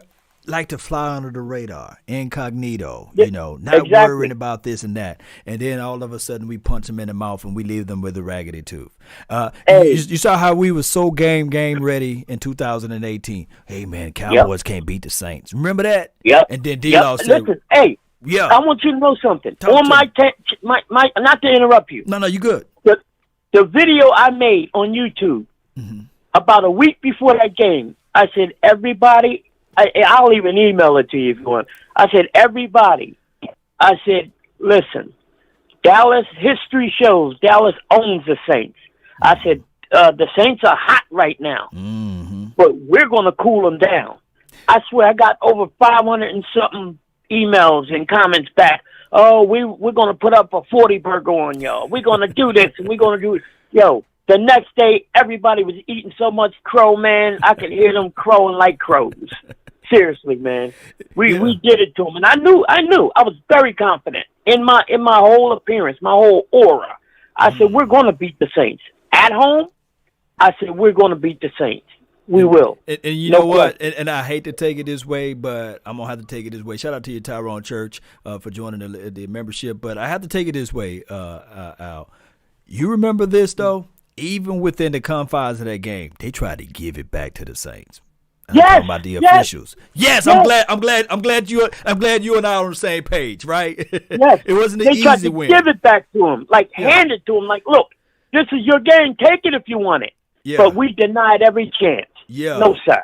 No, suck. Because remember, they did the situation with Randy Gregory, right? They said that he was lined up in the neutral zone. I mean, and then they looked at the tape. The dude was so far off from the neutral zone. They were like, wait a minute. He just got around to Drew Brees. They were picking on Randy that night. If you think about it, he got about 3 or 4 penalties, if I'm not mistaken. They were picking on him. Yeah. But look, man, we were going to beat that game. That game was ours to take. Yeah. And we shut a lot of people up that day. I'm telling you, they was, oh man, the Saints going to destroy y'all. Yeah. You know, and I told the Eagles fans, since I'm in Philly, I said, see, I'm going to tell you what we did. I said, we got them back for beating on our little brothers of the NFC East, because only we're allowed to beat up on y'all like that. We ain't going to let nobody else come in and beat up on y'all. So they dog walk the Eagles. Yeah. Well, this 2018, guys, for those who don't know, man. We talk about 18, but I know what you're saying there. But people fail to realize that when we play on Sundays, it's normally the Cowboys versus the opposing team, but you got to add in Roger Goodell and the officials. I have to say that, by all means. We played against all of them. They all had popcorn. We played against all of them. And they said, yo, they're going to lose today. Yeah. And sometimes, man, and I'm not trying to be a conspiracy law, but sometimes we can just feel it right before the game. We can be like, dang, man, this officiating crew, oh, my God. And what was it, Ed Hockley, remember him? He got all the biceps and everything. Every time we get on a TV show with him, and it's a primetime video, oh my goodness, he gonna be flexing. Flag. Yes, he will. Flag. Flag. Listen, I think Garrett sneezed one time and he threw a flag. So you know, hey man, it's just some of these officials you got to shake your head at and say, look.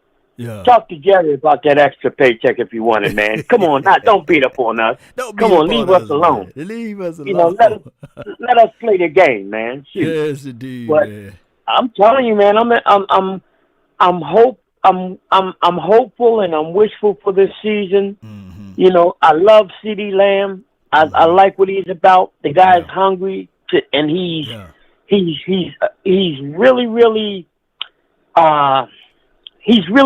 really wants to show us his talents.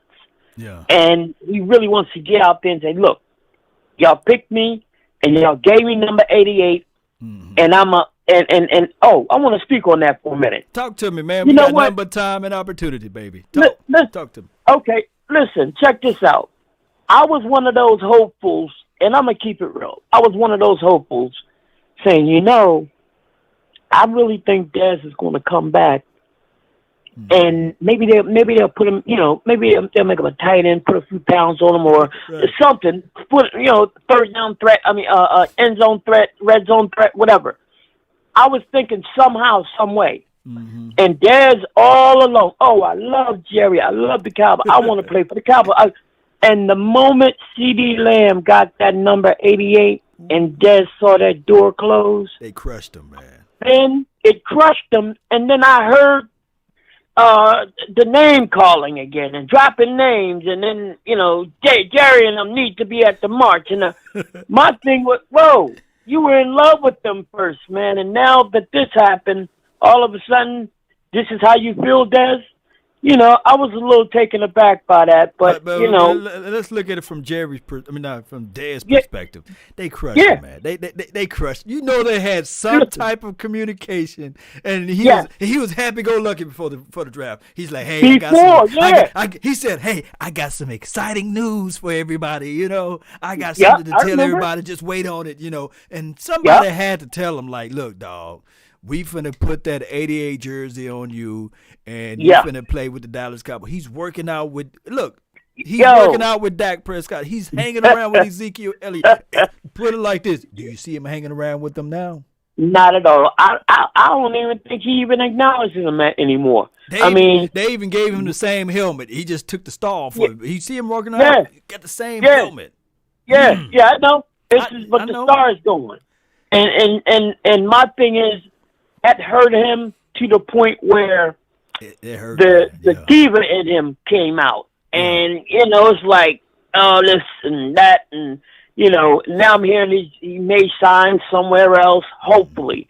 He's getting up there now in age, man. And he wants to play where their guys are starting to retire because of their bodies beat up and they can't do it anymore, at that age, at his position.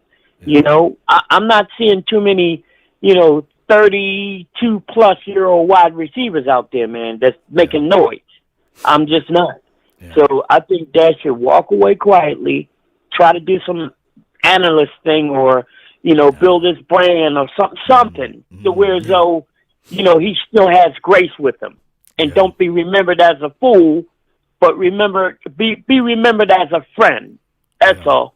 Yeah. That's how I look at it. Hey, me and you was thinking on the same page. If he could just come back and have one more year, Yeah. But that shipped and sell when they got Sedarian Lamb and they put their head.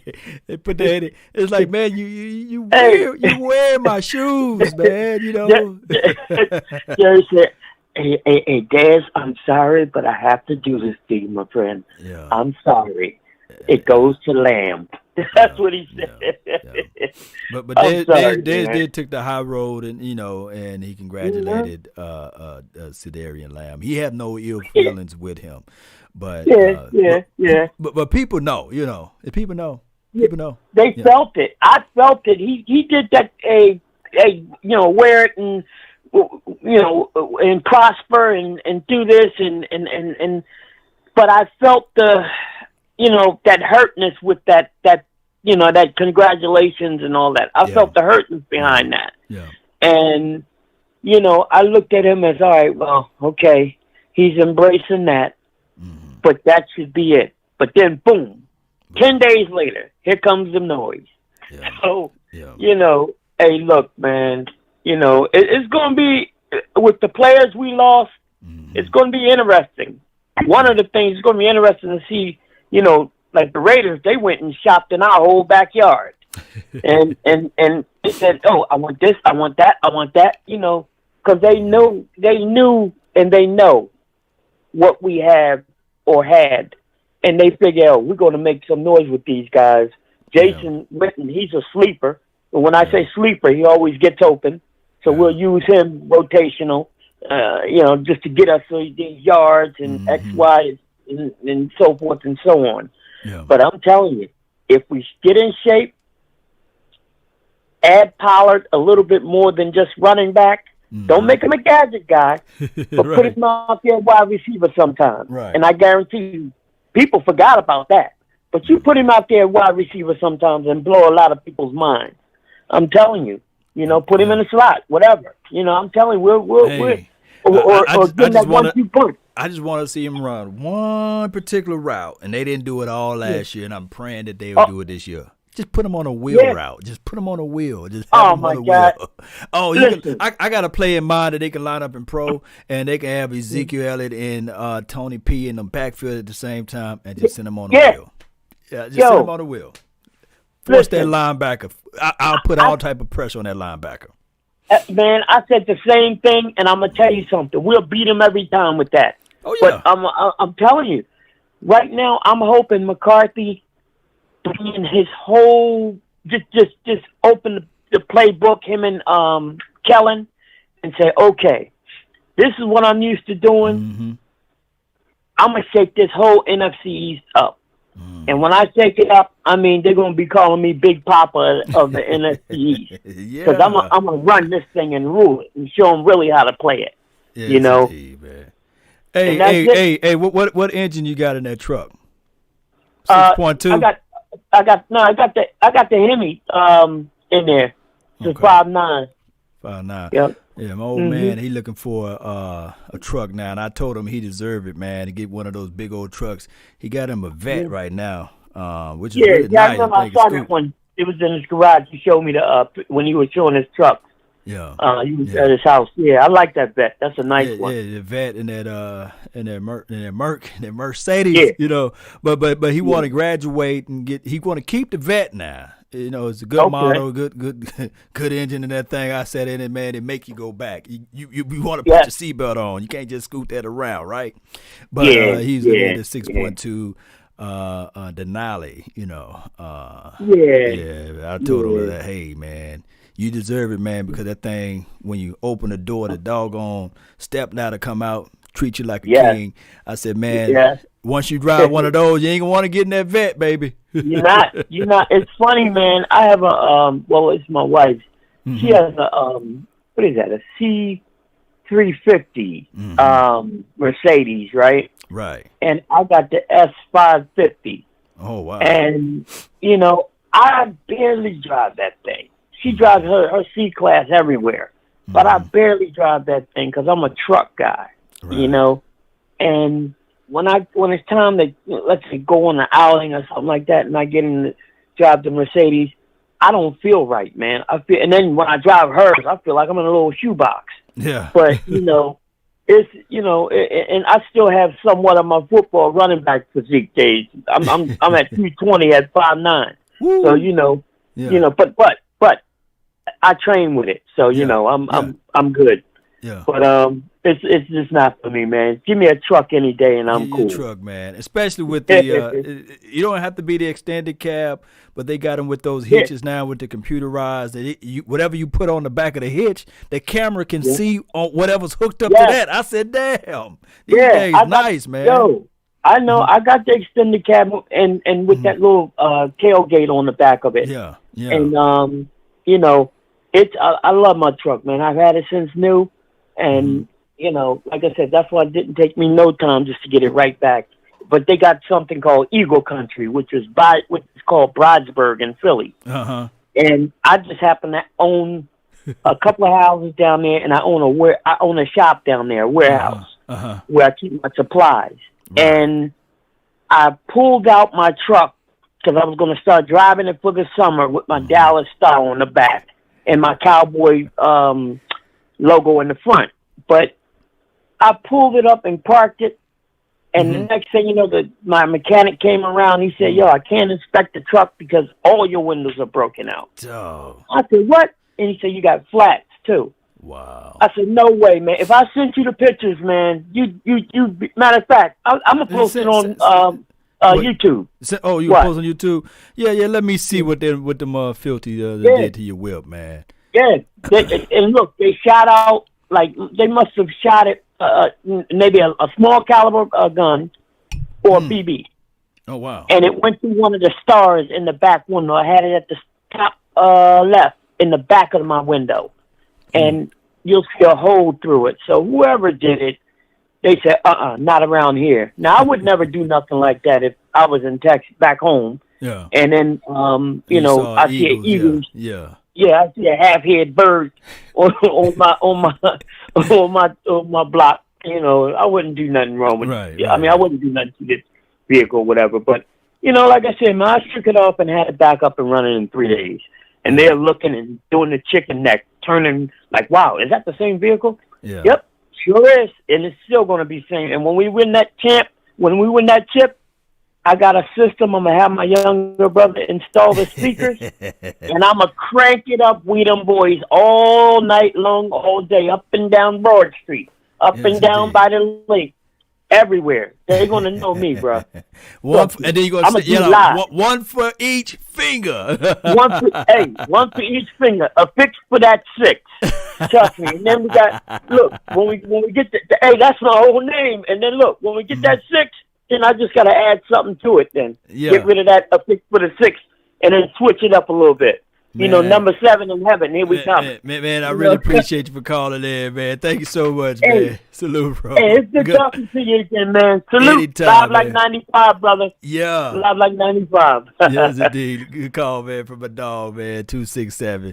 People realize, man, he been following the channel for a long time. So, yeah, 20 minutes, man. That's long, right? Long on the phone, but we had good conversations, and he's a good guy, man. Real good guy, man. 21 minutes phone call. Coach Trey, man, what's good with you, man? Thank you for tuning in.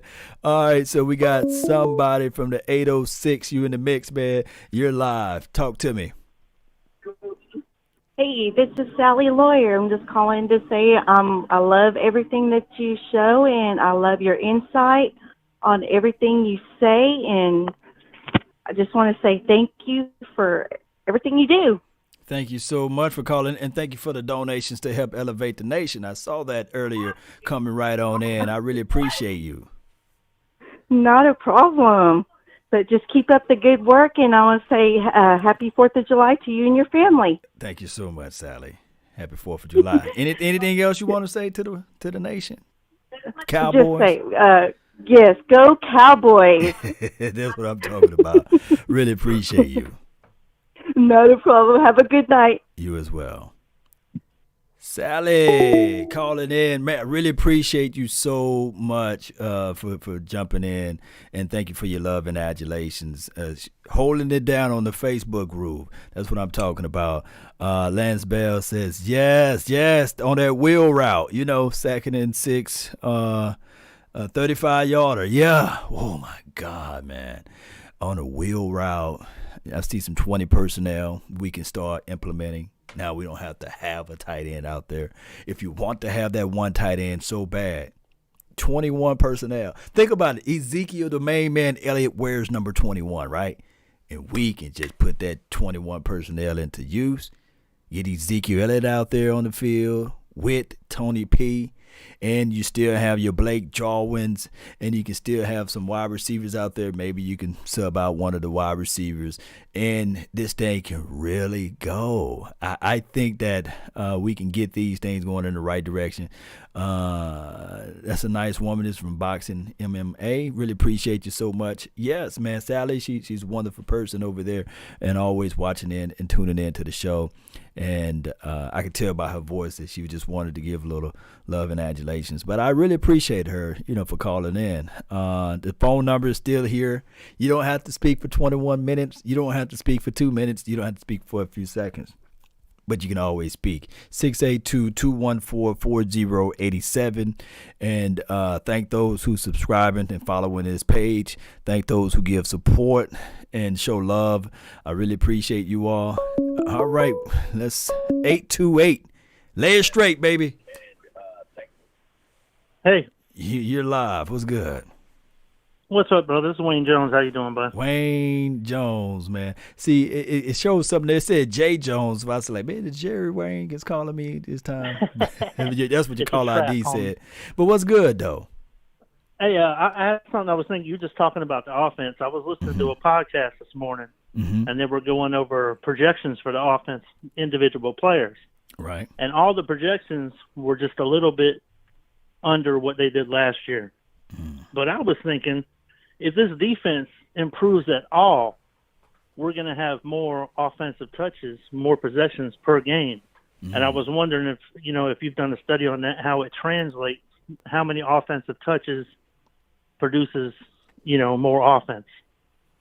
Oh, you know what I mean? Oh, I see what you're saying, like shorter area of field, like change of positionings on the field. Well, even because last year our defense was giving up long drives, and the other team was holding the ball, So if we can shorten that up and get just one extra possession per game, you're talking about increasing. I mean, we are already the top offensive yardage team in the league. Yeah. Our red zone's got to get better. So man, we're going to blow up this year. I was looking at it even from the shorter possessionings, like the punt returns and kickoff returns. I was thinking like if we can flip the field in those fashions, it would help out the offense. And I'm only speaking objectively and I guess, with a lot of optimism, is that I think that this Bone Fossil coach, he's going to improve the special team, and we're not going to be ranked 32nd or 30 or 27th or what have you. So even if he gets us to the 11th positioning, right, we don't have to be number one in special teams. I think that also improves this offense. So that's like bettering your best, right? For sure. Mm-hmm.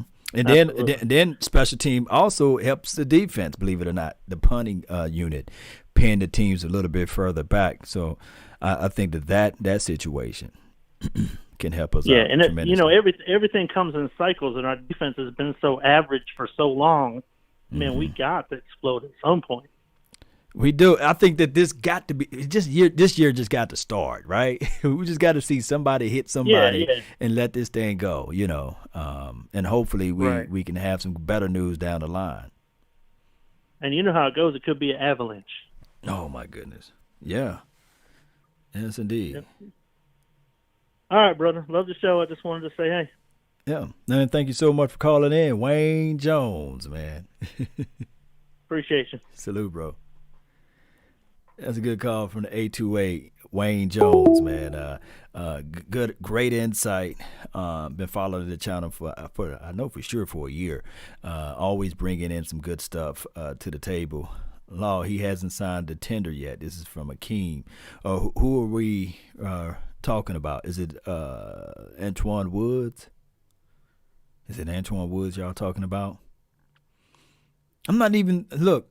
I love what Antoine Barbecue Woods can do, but I'm really not, the biggest fan of Antoine Barbecue Woods. Not the biggest fan of him, but I do like, what he brought to the table. But he just, I don't want to call him just a guy, but what else I can say? Y'all help me out, man. I don't want to talk bad about Antoine, but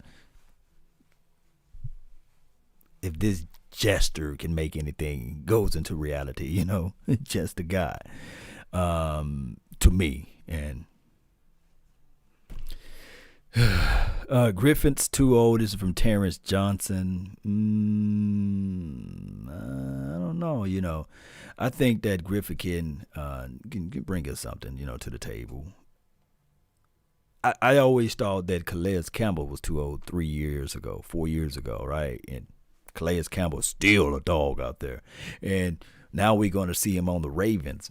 Calais Campbell still going to be doing some wreaking havoc over there. Sam Z, what's good, man? Special team. He says, team just for depths. Yeah. Who we have over here? Shout out to Kenny Tucker. A. Woods is a good rotational player. This is Lance Bell. Yeah, that's what I really want to say. He's a good rotational guy. Cheeto will not make this team. This is from Mr. Wright. That's a bold statement. And I like Cheeto. I think that when he came to this team, his rookie year was better than any other year, right? And also with Cheeto, he's been a solid guy always around the ball, but never could get the turnover on the ball. I think that they cemented Cheeto Awuzie into that spot too quickly. I think they should have just put him down closer, maybe blitz him occasionally, and flex him around, put him inside the slots from here and there. I think that giving him different avenues, we would have saw a different light of Cheeto Awuzie, opposed to just putting him on one side. And we always look at Cheeto Awuzie like, hey, come on, man, why you always there but never there, So I just think that give Cheeto Awuzie a time with this regime. One more year, and we'll see what we got out of him. That's how I'm looking at it. Let's see who else here. Cheeto will make the team. Stop smoking that huff. This is from Lamar Odom. Shout out to Lamar Odom. Jay Versick says, I think we will beat the Ravens in their house. Bold proclamations. I like I like for us to see what the Ravens going to do. I do. I can't wait to see them. I can't wait to play against the 49ers. I can't wait to play against those two teams there. All right, let me see how long I've been live, man, with you guys on this wonderful day. An hour and 39 minutes. Call in, Cowboy Nation, 682-214-4087. That's the magical number. Akeem says, should we cut Antoine Woods? I think, like somebody else mentioned, I think it was Lance Bell that says he's a good rotational piece. Just keep rotating him in, and until we find out what we're gonna have heading into the season, we shouldn't make no moves until the season start. Right? That's how I'm looking at it. This is let me see. Somebody said this is possibly the best coaching staff. Let me see who I can see who said that. Who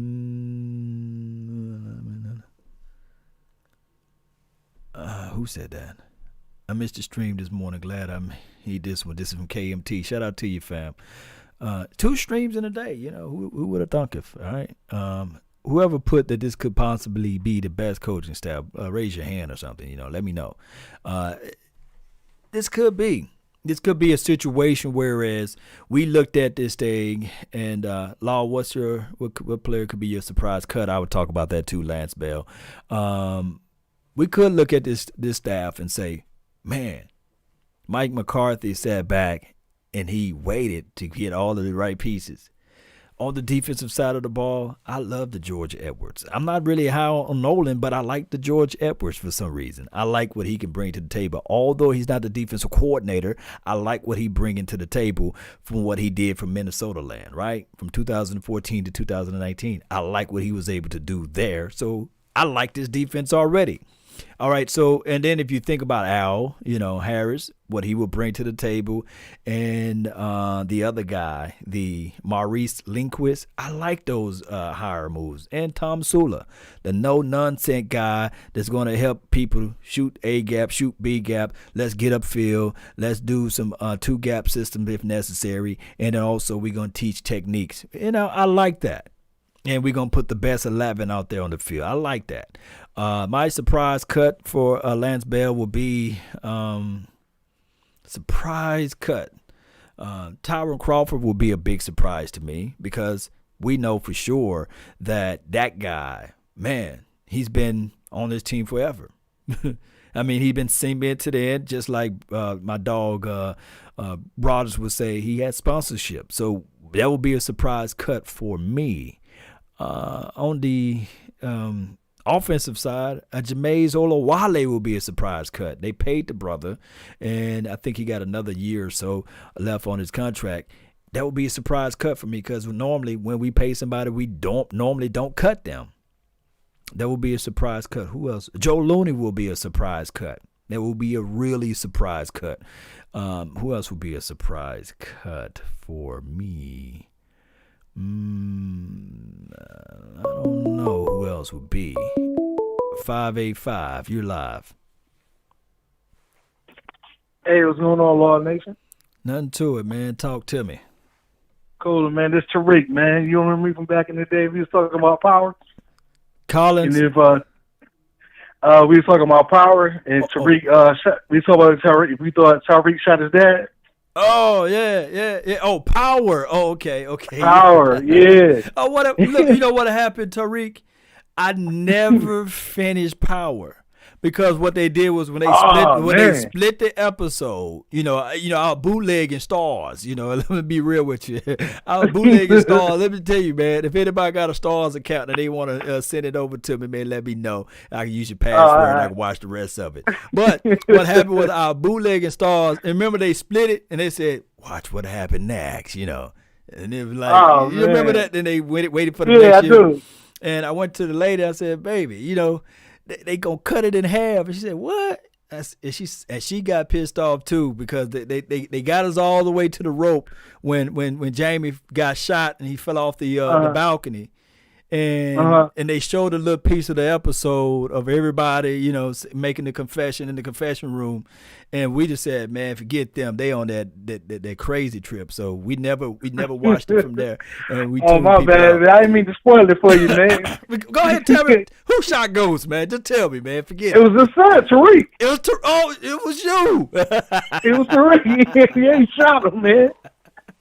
Tariq shot Ghost, man. Yeah, Tariq shot him, man. Oh, yeah, man. Now I gotta watch it. Bad news, man. Now I gotta watch it, Tariq. Now I gotta watch it. Oh, it was good. It was good at the end. I ain't gonna hold you. Oh, but okay. Yeah, man. Also the Cowboys, man.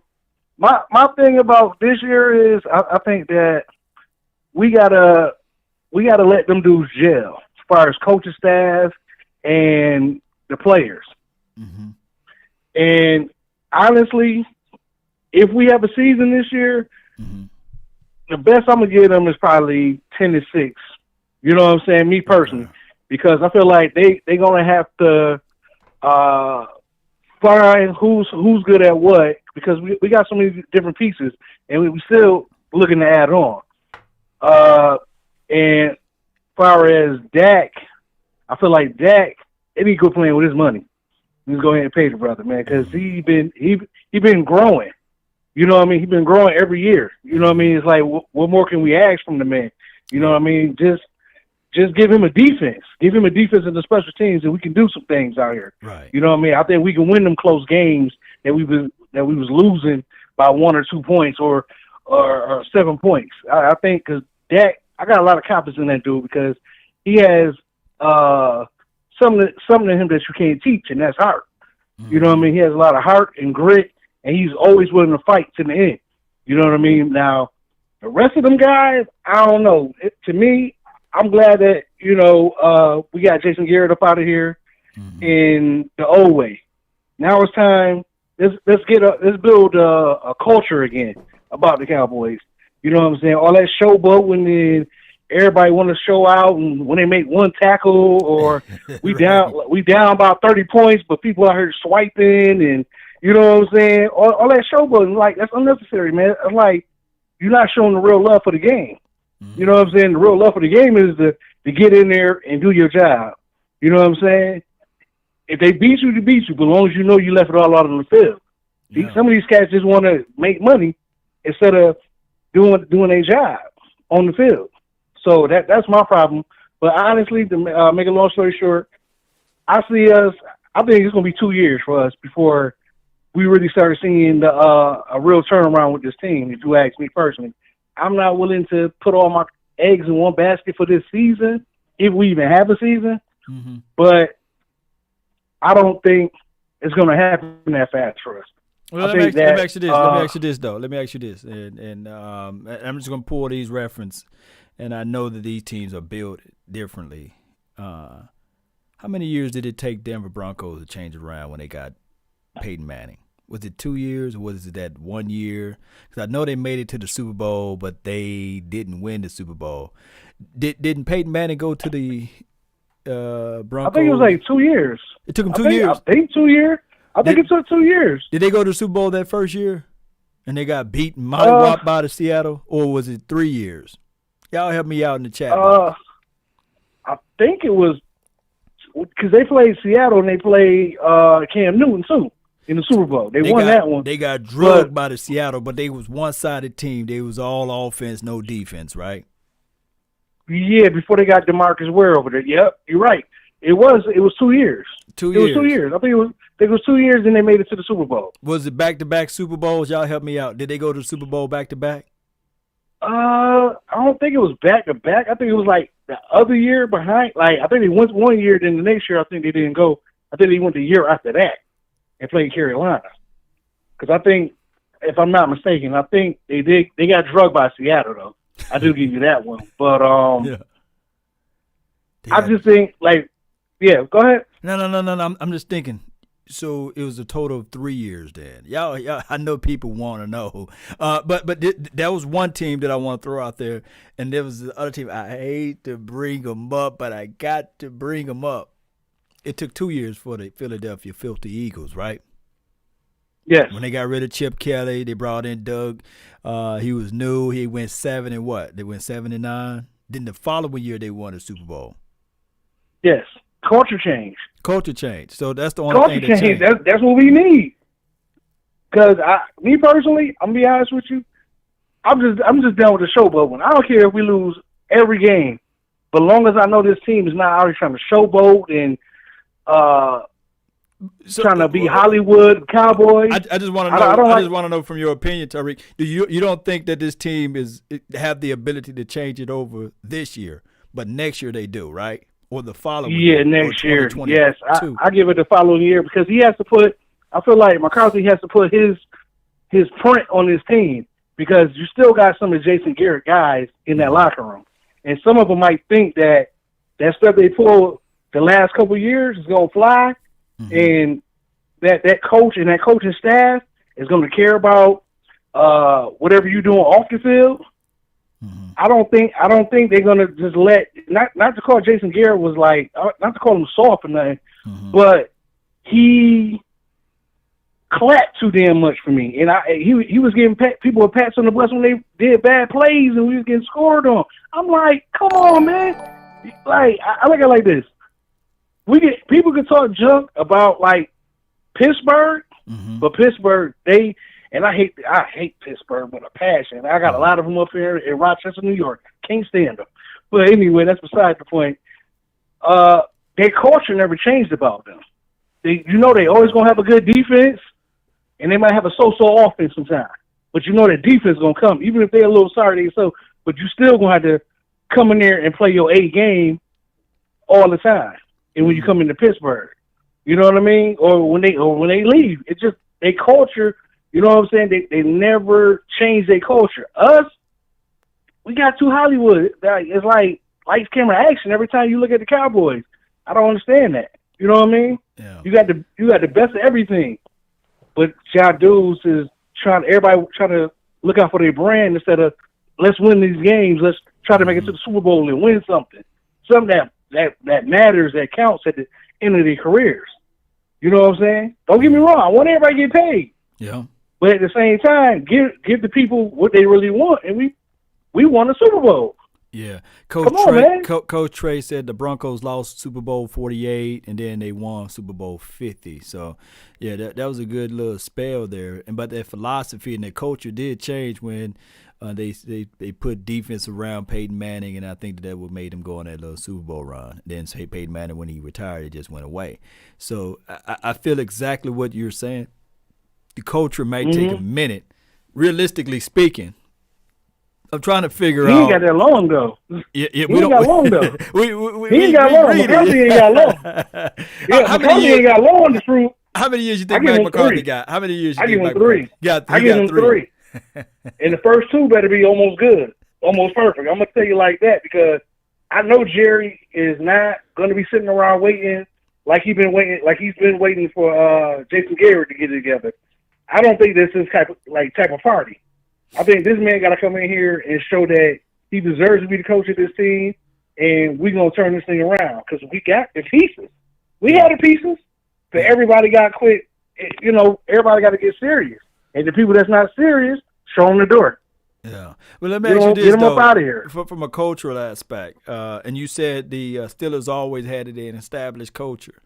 How long was it until – was it Mike Tomlin, right? You know, he won the Super Bowl with that team. And I know I'm probably jogging your mind on this. Did the other guy won the Super Bowl before he left, and then Mike Tomlin came right on in and won the Super Bowl right after him? What was that? I think y'all help me you're talking about Bill Cowher. Bill Cowher, Bill Cowher. Yeah, Bill Cowher. I think Bill Cowher, he did win one with the bus. Yeah, he won one with the bus. Okay. He won that one with the bus.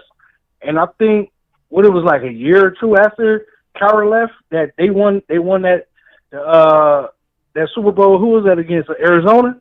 Yeah. Arizona. Yeah. So, yeah. That culture stayed in, years.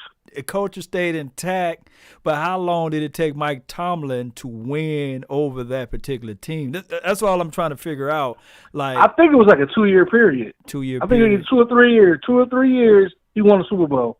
Oh, after Tomlin. But he been to 2 of them, though. But he went to 2 because they lost against Green Bay. True.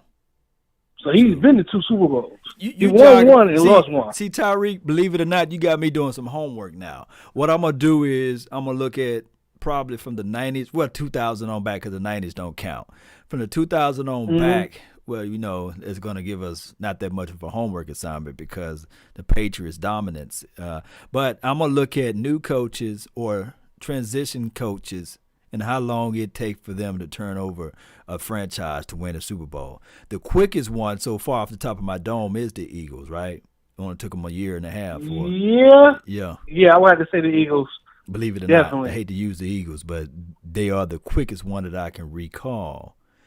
Hey, man. Yeah. Hey, you gave me some homework to do now. They put it together. They put it together, man. But they you know showed how us they did could it, beat though, us right? with grocery bag people, man. You know how they did it, though, right? Yeah, they changed that culture. They got a good coach in there. They did some free agent moves, too, though. It bit them in the but they did the free agent route. That's true. But they also kept that defense intact, and they had a good backup. I'm happy for Andy Dalton. I'm glad we got Andy Dalton as a backup. True. I love that move, but I don't want him starting though. Yeah. You know what I mean? Right. Just in case we get in a pinch toward the playoffs, Dak arm ain't feeling all right. We can throw that man out there. Let's go. Yeah. I'm with it. I'm with it though, but it's just like I'm just not with us not trying to fight at the end of the games. True. They threw us around like rag dolls last year in the trenches. Yeah. Them dudes looked little dudes, man. You know what I mean? And I'm so happy I don't have to sit here and call out plays while I'm watching the TV. Like, I know he about to run right. He about to run right. Yeah. You know what I'm saying? Like, come on, man. Like, I was so tired of Jason Garrett. I was ready to come down here and tie him to the goalpost. I ain't gonna hold you.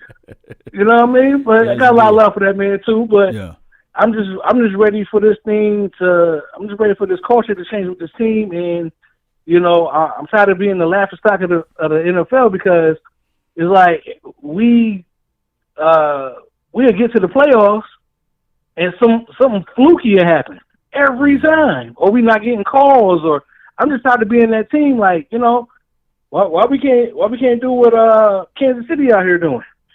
They blowing people out. Yeah. And we have just as good a talent as they do.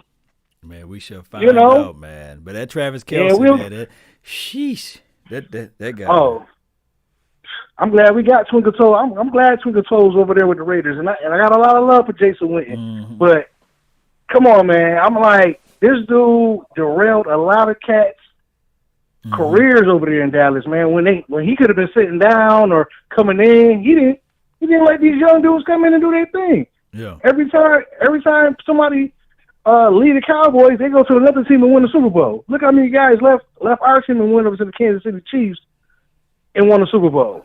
Yeah. Or who else? Oh, like we were talking about with Denver. Yeah. Our best player leave us because they don't want to pay him. He goes to Denver, wins the Super Bowl. Get his money and win the Super Bowl. Come on, man. I'm like, wow. But I still love the star. I ain't going nowhere. You know what I mean? No, man, we ain't gonna forward now. We always gonna sit there and fall back. Yeah. Nah, I gotta. I have conversations, heated conversations with Eagle fans and Pittsburgh fans all the time. In New England, now they want to jump in it too. So I'm like, all right, I take them all along, But good talking to you, Long. I don't want to hold your lines up too much. I just wanted to talk about that. Me personally, I'm just giving the team 2 years before they make a big turnaround. I don't think it's going to happen overnight. That's what I firmly believe. No doubt. Man. Hey, I'm gonna keep my fingers crossed. I pray we have a season this year. But if we don't, hey, as long as everybody stays safe, I'm cool with that too. There you go. You know what I mean? Yeah, staying safe is everything. Appreciate you. Yes, sir. Hey, congratulations, man. Thank you, I man. heard you had another baby, man. You know what I mean? Congratulations, bro. She was born 11 pounds, 5 ounces. Oh, that's a beautiful thing, man. Healthy. That's so, definitely beautiful. It was, man. Yes, sir. But it's good talking to you, man. We free up your line because I know some other people want to get up in here. Most certainly, man. Appreciate you, fam. All right. Tyree. All right. Peace. Go. That's a good call from 585, man. Oh, my goodness. Now I'm going to have to watch Power. Somebody hit me up and said, hey, Law is on the Fire Stick. I got the Fire Stick TV. Yeah, I need to go back and watch that then. And no commercials, just binge watch it like I did the anime series Baki. You know, it's a real good series there.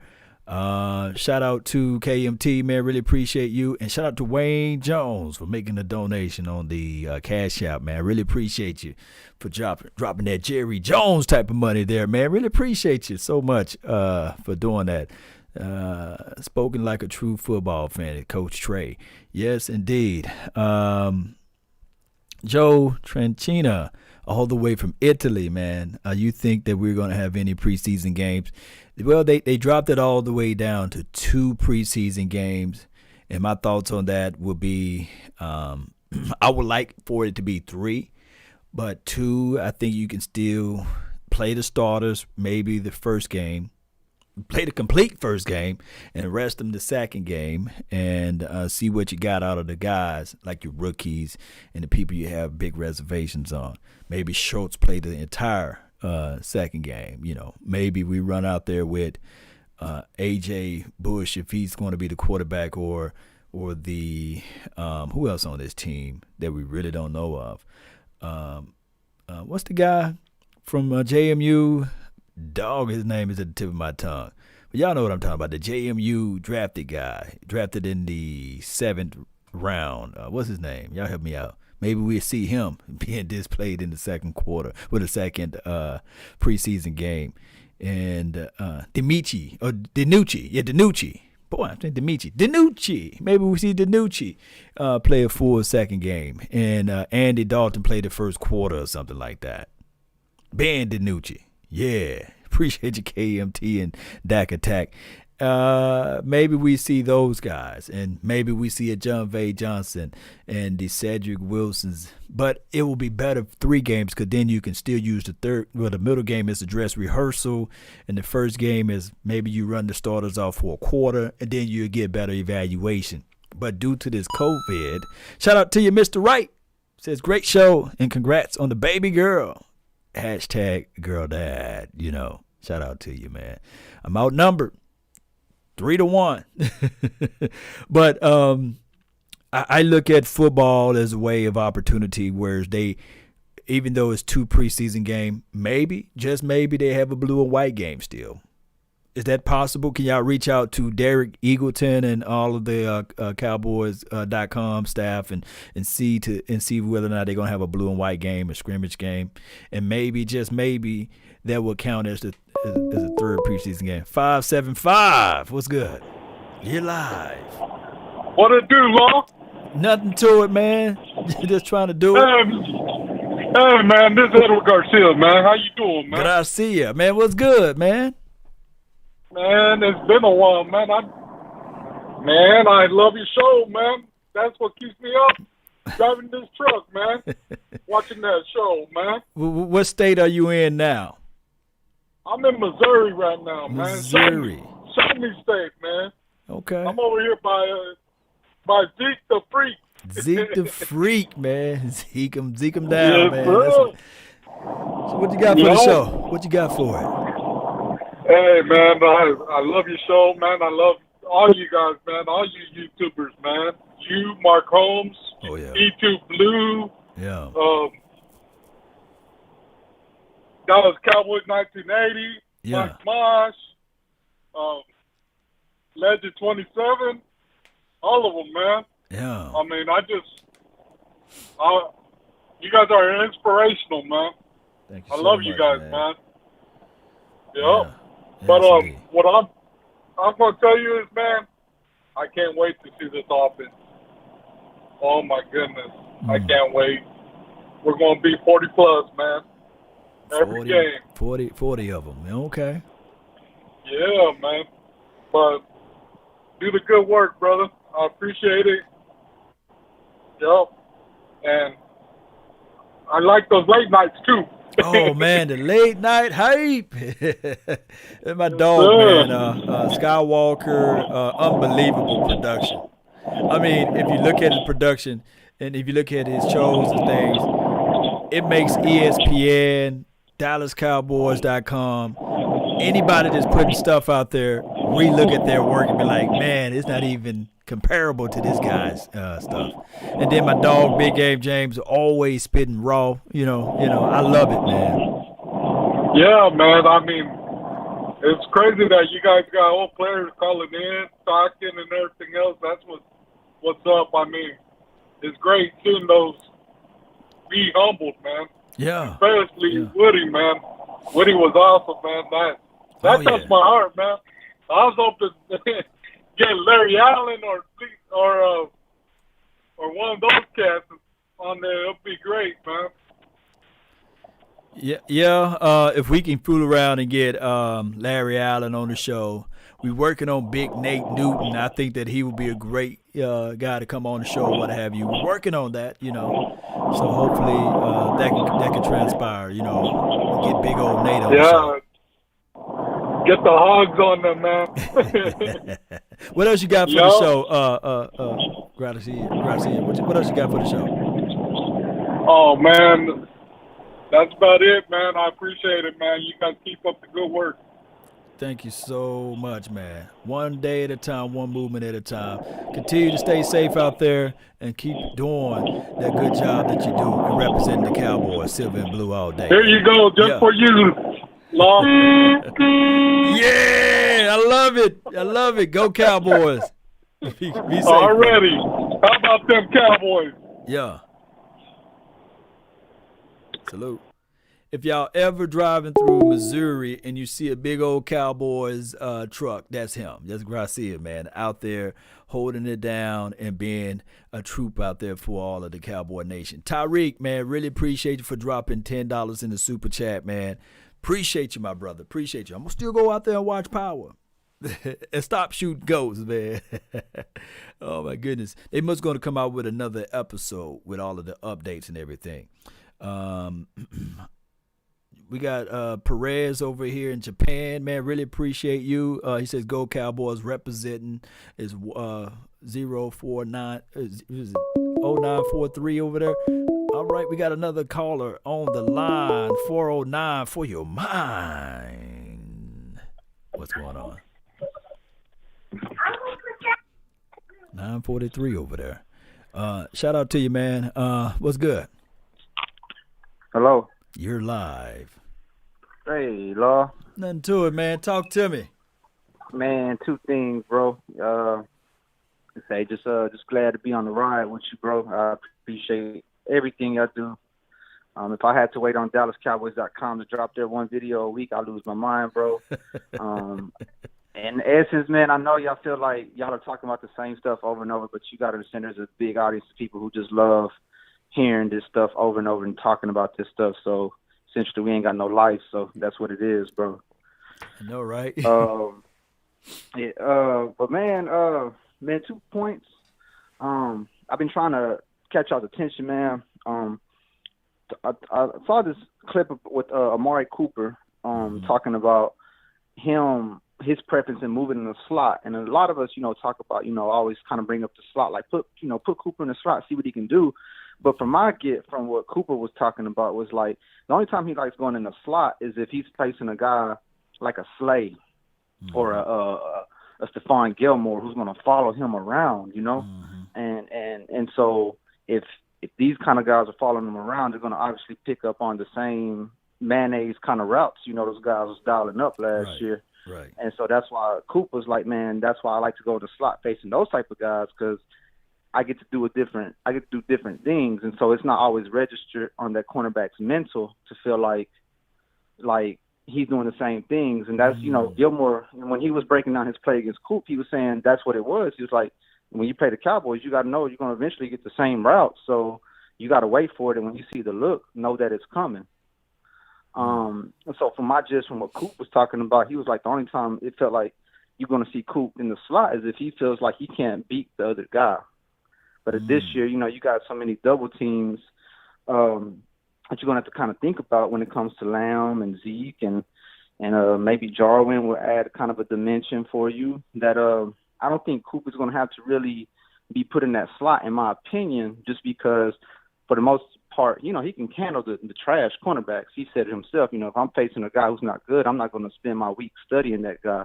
Right. But if I'm facing a good guy, I'm going to study this guy. I'm going to go far back. And for him to have that mental, and we all know Coop's a chess player, to take a chess player and basically put him in a situation where he can't move, he can't have any moves, you limit his moves, man, that's a problem.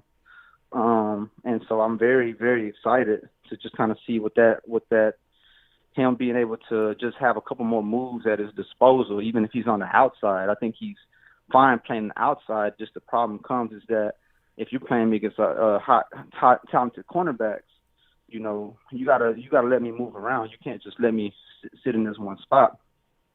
Let me ask you this though: did he recently come out with that saying that he preferred to get in the slot? Go look back. Go look at the video where he's breaking down his plays with the NFL. Did a series of those. Mm-hmm. So go look at that one and go look at Stephon Gilmore, because Stephon Gilmore, he actually breaks down what he did to Coop and catching that, picking off Dak in that game. Let me write that down. My memory been shot as of lately. So go and I haven't watched those two videos, by the way. So you putting stuff on my mental that I need to do some homework on.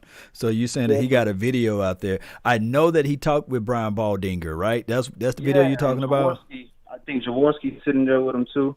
Oh wow, I'm missing out some good stuff. Okay. Yeah. So they're sitting there, and you go through Gilmore, and Gilmore basically breaks down that I basically made this play because if you know anything about the Cowboys, and Baldinger kind of shook his head like, "Yep, yeah, that's the Cowboys. Like they're going to run the same routes. Those easy for me to catch on." And then Coop, you can see his level of frustration. Like, right. Great players are accountable, but when you have a great player like Coop, who's saying this isn't my fault, like he's always saying this wasn't my fault, like I tried, and we go way back to the Eagles game 2 years ago when he called the audible that essentially won us the game, and those coaches got salty on him. But I think that's essentially what Coop was basically pointing across, and Gilmore was like, that's what Coop was saying, like if I'm gonna run in the slot, it's because I need to give a great cornerback different looks, because it allows you to run different routes that being on the outside doesn't. But if I can sit up here and kill this guy one-on-one all day, why do I need to go to the slot? You understand? Right. It makes a lot of sense, because as a DB, if I already know the route that you're running, then that tipped my hand off, and all I got to do is pretty much play for the position of the ball. And people fail to realize that, When you got guys who are watching the knuckles of the offensive lineman to see what if a line is gonna go pull or if he's gonna block. Like I was watching Jamal Adams, that's what he was going off. He's like, I knew it was a run. Well, I knew this guard was pulling because of his stance. And I'm they're looking at the numbers. I mean, these guys are intelligent, man. And so they're looking at knuckles and the way a guy's breathing, and you know what I'm saying, just all kind of crazy stuff. And another thing I was thinking about was big talk about Robert Quinn's production having to be replaced, man. And I'm like, man, well, D-Law, he demanded double teams. So who's to say the next guy you put in there isn't just going to come in and not just do what Robert Quinn did, not to take away from Robert Quinn, but how much of that credit can we give to DeMarcus Lawrence to say this guy made that available, taking up double teams? And if you actually put some defensive tackles like, McCoy, who can slip, he can win his one-on-ones. Right. I don't know if that right end is going to be. We had guys like George Selvey come in and get 8 sacks. So I understand, and I don't understand. There's a difference between having an elite pass rush and an adequate one, but I don't think we're just going to be that far from that number 10 defense that we were this year. I don't think that we're going to be far from the number 10 defense, but I think that the style of the defense is going to be so different from what we were able to identify with. Gotcha. It's just going. We probably, due to the I guess off season, off season not being the way it's supposed to be due to this virus situation, we may give up a lot of plays as relates to defense. Defense is a chemistry type of situation. That's all relative, right? It's relative, yeah, or subjective too, of how you look at it, Well, because you have other teams going through the same thing. So, true. The number one defense might have more yards put up against them than any past number one defense, and so on and so forth. Mm-hmm. But yeah, man, that was just kind of my idea, my thoughts on those things, man.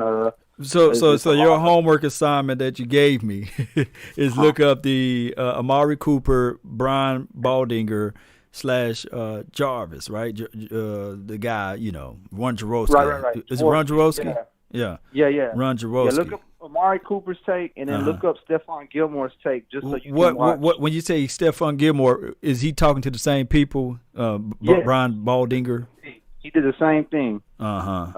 They basically sat down with the guys for about 17 minutes and go over all their highlights or whatever, and just pick their brain and ask them what they were thinking on the play. And Coops, I talked with Skywalker about this a lot too. Right. His Coops whole thing.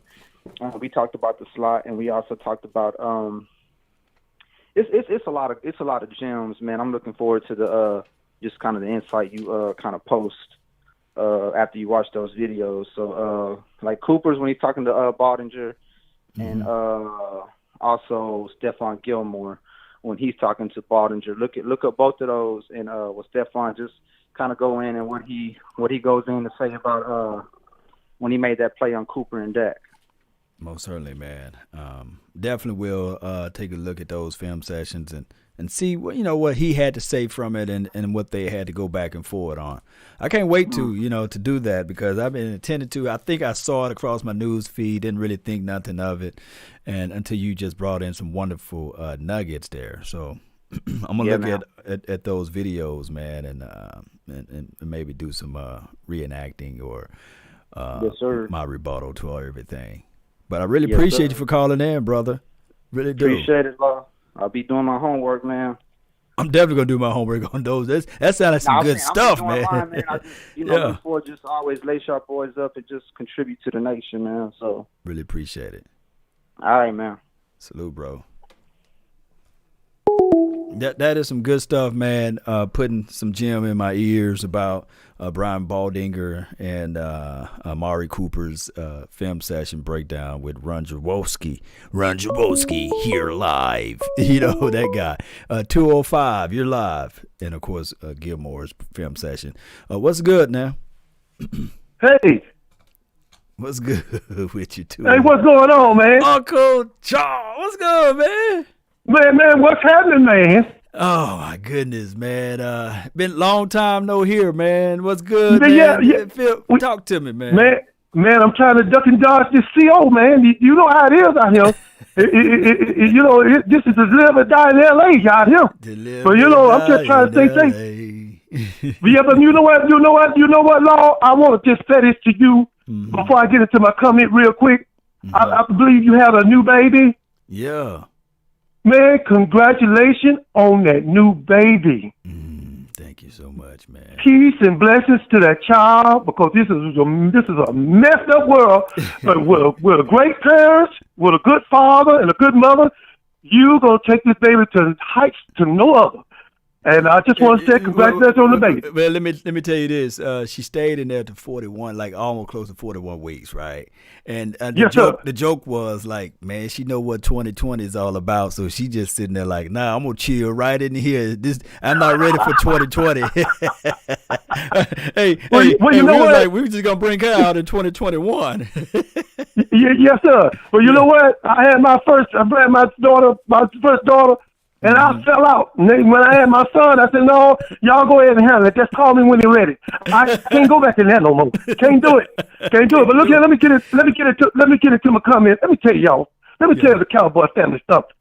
Let me tell y'all something. hear this for me and hear this for me now. I want my Cowboy family to stay safe. I've been praying for my Cowboy family. Let me tell you something. Put your mask on, people. Yeah. Put your mask on, because let me tell you something, man. My mama used to tell me a long time ago. She said, son, before you go out that door, put some fresh drawers on and always keep a piece of gum in your mouth and 50 cents in your pocket. Because you don't want the ambulance to pick you up and you get hurt. You got holes in your drawers. She's telling me to prepare myself for what's outside. Make sure you're right when you go out there. Let me tell you something, man. Let me tell you something. People, we need to put our masks on. And what really just eats me that makes the hair grow off my back, let me tell you something. People wait till Halloween to put a mask on. Everybody want to be the Hulk, Batman, Robin, all that in Halloween. But here's a chance now you can put a mask on and you can be whatever you want. And you make designer masks. So put your doggone mask on. That's all I got to tell you. And I want to ask you one question. With all this is going on out here with our team, I just want to know from you, are we going to be able to get this season started? And if so, how long do you think this season's going to last? I just want to get your personal opinion. Man, people got to put their masks on, like you said, and let's figure out a way. And I think this season can endure the course. It's just that we will have to figure out ways to stay safe and healthy.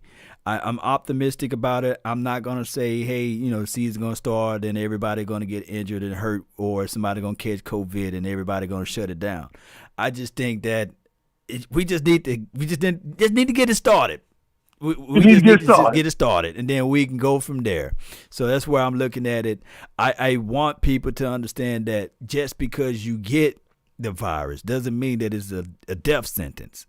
I think that it's not a death sentence. Yes, sir. Yeah, and I think that the way the world is now, everything is being reported as the virus, even if it's not the virus. You go in for a bullet wound, they diagnose you with COVID. So I just think that, and I know I'm out speaking my lane because I'm not a medical profession or what have you. I'm not a surgeon or a doctor, and I should not speak on these things. But if people boost their immune system, drink plenty of fluids, work out, stop eating all of the bad foods, and just protect, like you said, your mama said, put them drawers on, put them fresh pair of drawers on.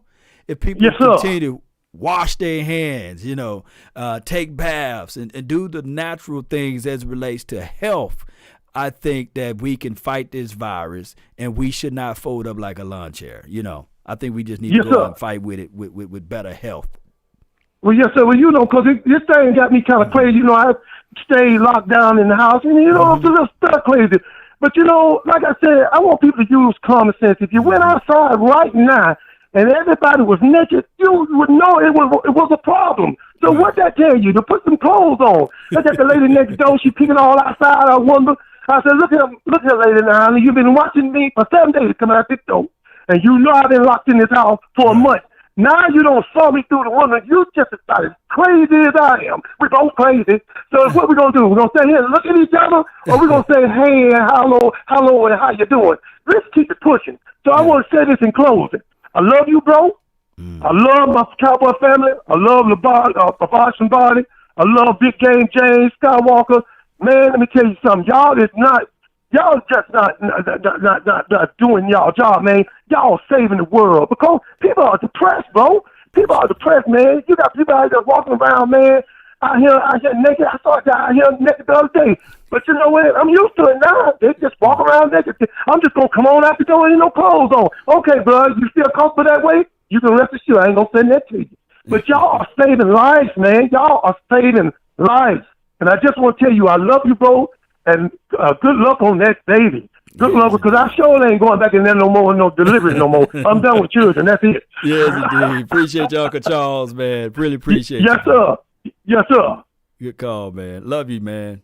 That's a good call from Uncle Charles, man. I got to get my phone battery, so I'll be right back. Stay tuned. This is going to be like a commercial break, basically. First ever on Law Nation, right? Hey.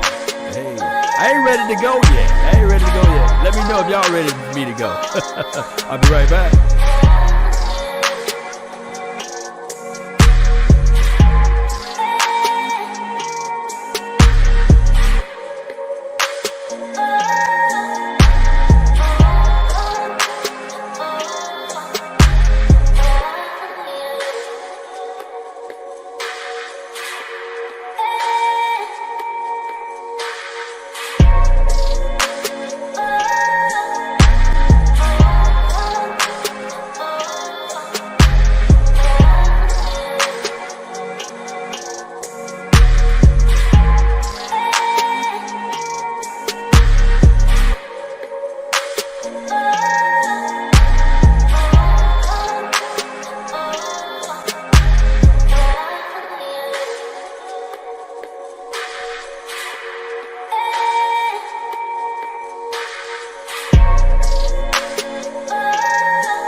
Y'all didn't miss me that long, right? Y'all didn't miss me that long. Hey, shout out to Uncle Charles, man, for dropping all of that good information out there for people. Put your mask on, basically. I had to go get my phone, man. It was one of those situations. I had to not get my phone, but the charger to my phone, it said 3% battery. You know how you got one of those Apple phones? You know they be listening in to our conversation. And it just said 3% battery. It said it earlier about like 10% or at 15%, then at 10%. And I said, I'll just go a little bit longer. And it yelled at me and said, hey. Apple phone was like, hey, we at 3%, man. And that's how I can read the actual Facebook comments, man. Like Michael, really appreciate you. Thank you for tuning in on the Facebook groove. And Joe Tranchina, and I think my other dog over there, Perez. Now he was saying, it's like 9:43 in the morning over there in Japan, so it's a whole nother day over there. It's already July the 5th over there. So shout out to him all the way over there in Japan land over there. They do be listening. It's Coach Tree. Like I said earlier when I was doing my conspiracy talk, y'all remember that, and I was talking about, just mention that you got a cold. All of a sudden, Facebook and Google, everywhere they start putting, flu medicine in your comments or on your page when you open up your Facebook or your Instagram. It's crazy how they listening in to the show. So thou shall decree a thing and it shall be established, right? So Apple, Brother Law Nation needs about 3 million. 2 can go to the people that's listening in to the chat, but the 1 million can go to the nation, whereas we can get some better operation over here. Maybe some studio lights and some unlimited travel so we can go see players and things like that and beyond, huh? Thou shall decree a thing and it shall be established, right? Got that voicemail, Jay Versick. Yeah. Really, really appreciate you all. Congrats. This is from Edward. Yeah. I'm outnumbered. I'm outnumbered. Straight up. Yeah, appreciate you, man. I'm finna open up the phone lines back again. It was just that one of those situations where I had to go get this phone charger. Didn't want people to be calling while getting this phone charger. So 682-214-4087. The lines are back on for your mind. Yeah, that's creepy. It's crazy, huh? Technology. And I went all into details of the 5G opposed to the 4G, 3G, 2G, and all of these Gs around here.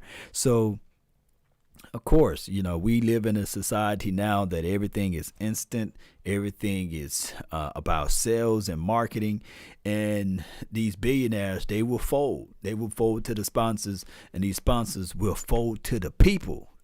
And who are the people? We are the people. We determine the price, the demand and supply for all of these things, and that's why we make such a major move. And we got thing, as you see the title end of the show says, everything is council, a council culture situation. So it's like we, the people, we stick together, we stand together. But if we don't like something, we will get out here and we will voice our opinions and things will change. Straight up, Law, that shirt is fire. This is from Motivation Theory. Really appreciate you. It's a what is it, Polo shirt, shout out to Polo. If y'all want to help support the nation, Polo, reach out to LAWS Nation on Cash App or LAWS Nation on PayPal, and y'all can support me that way. Or just hit me up on my inbox, man, and we can figure out a way where we can do something like that as well. Jerry Jones, Jerry Movement, did Jerry poke his eye out? I don't know. Jerry's situation, as I was talking earlier, is that Jerry Jones is a maverick. Jerry Jones does not bend or fold to other people's will or hearing these sort of things. 407, got a phone line. You're live. What's good? Yo, Law. Look, I got a quick question. This is Jay Versick. Versick. Okay, what's good, man? Talk to me. That's a cold-blooded name, by the way, because it plays on the tongue. Jay Versick. Nah, that's my game. It's my gamer name. Okay. Hey, turn your radio down just a little bit. Turn your radio down. Oh, okay, yo, my bad. No, you good, fam. You good. Okay, so I was curious. Like, do you think McCarthy can develop Dak into like a Aaron Rodgers type of Mahomes quarterback from what we saw last year? You know the craziest thing about Dak Prescott, and I know I'm getting a lot of hate mail, but his first 4 years are better than Aaron, better than a Tom Brady, better than a majority of the quarterbacks that we would like for Dak Prescott to become, and this is without the aid of a Mike McCarthy. We know what Jason Garrett is. We can't say I seen somebody. I was on the Bad Bulldog Sports Talk. I think that's his name. Yeah, I watched that. Yeah, you watched that episode, right? It was a good back and forth. Bad Dog and LT. Yeah. I watched that. Yeah. And the thing that he said, and I didn't want to correct him because he was just flowing with it. He said that Jason Garrett developed Tony Romo, and that was not accurate. I wanted to call him out like, nah. Sean Payton was Tony Romo's guy, right? Right. Yeah. It's right. just that Tony Romo didn't get that full treatment to be able to be under Sean Payton. Jason Garrett was a placeholder. So I look at everything that Dak Prescott did. I have to say this right here. We would know for sure if Jason Garrett is that guy, if Daniel Jones put up some outstanding numbers this year and the next year and the following years. Right. That's all That's all I have to say on that.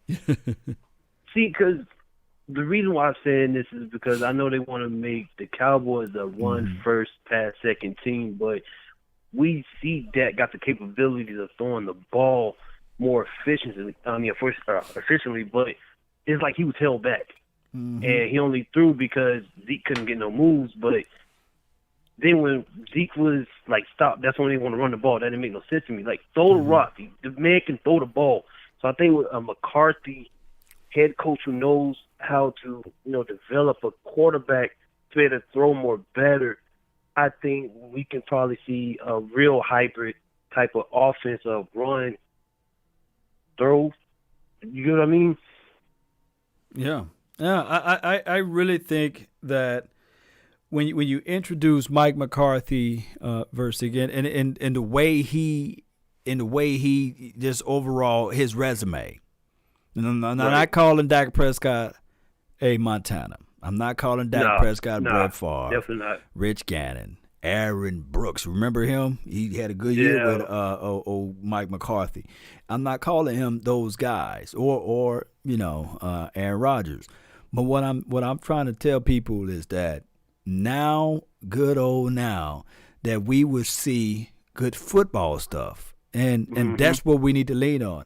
So many people are saying that we don't have an Aaron Rodgers. And that's what Mike McCarthy was able to do with Aaron Rodgers. But on the flip side, I don't think that Mike McCarthy ever had an Ezekiel Elliott, Nope. So True. Or Pollard. There you go. Or Pollard. He got a two-head horse back there. Right. Or, we can talk about the wide receivers. I think number 17, Adams kid, is really nice.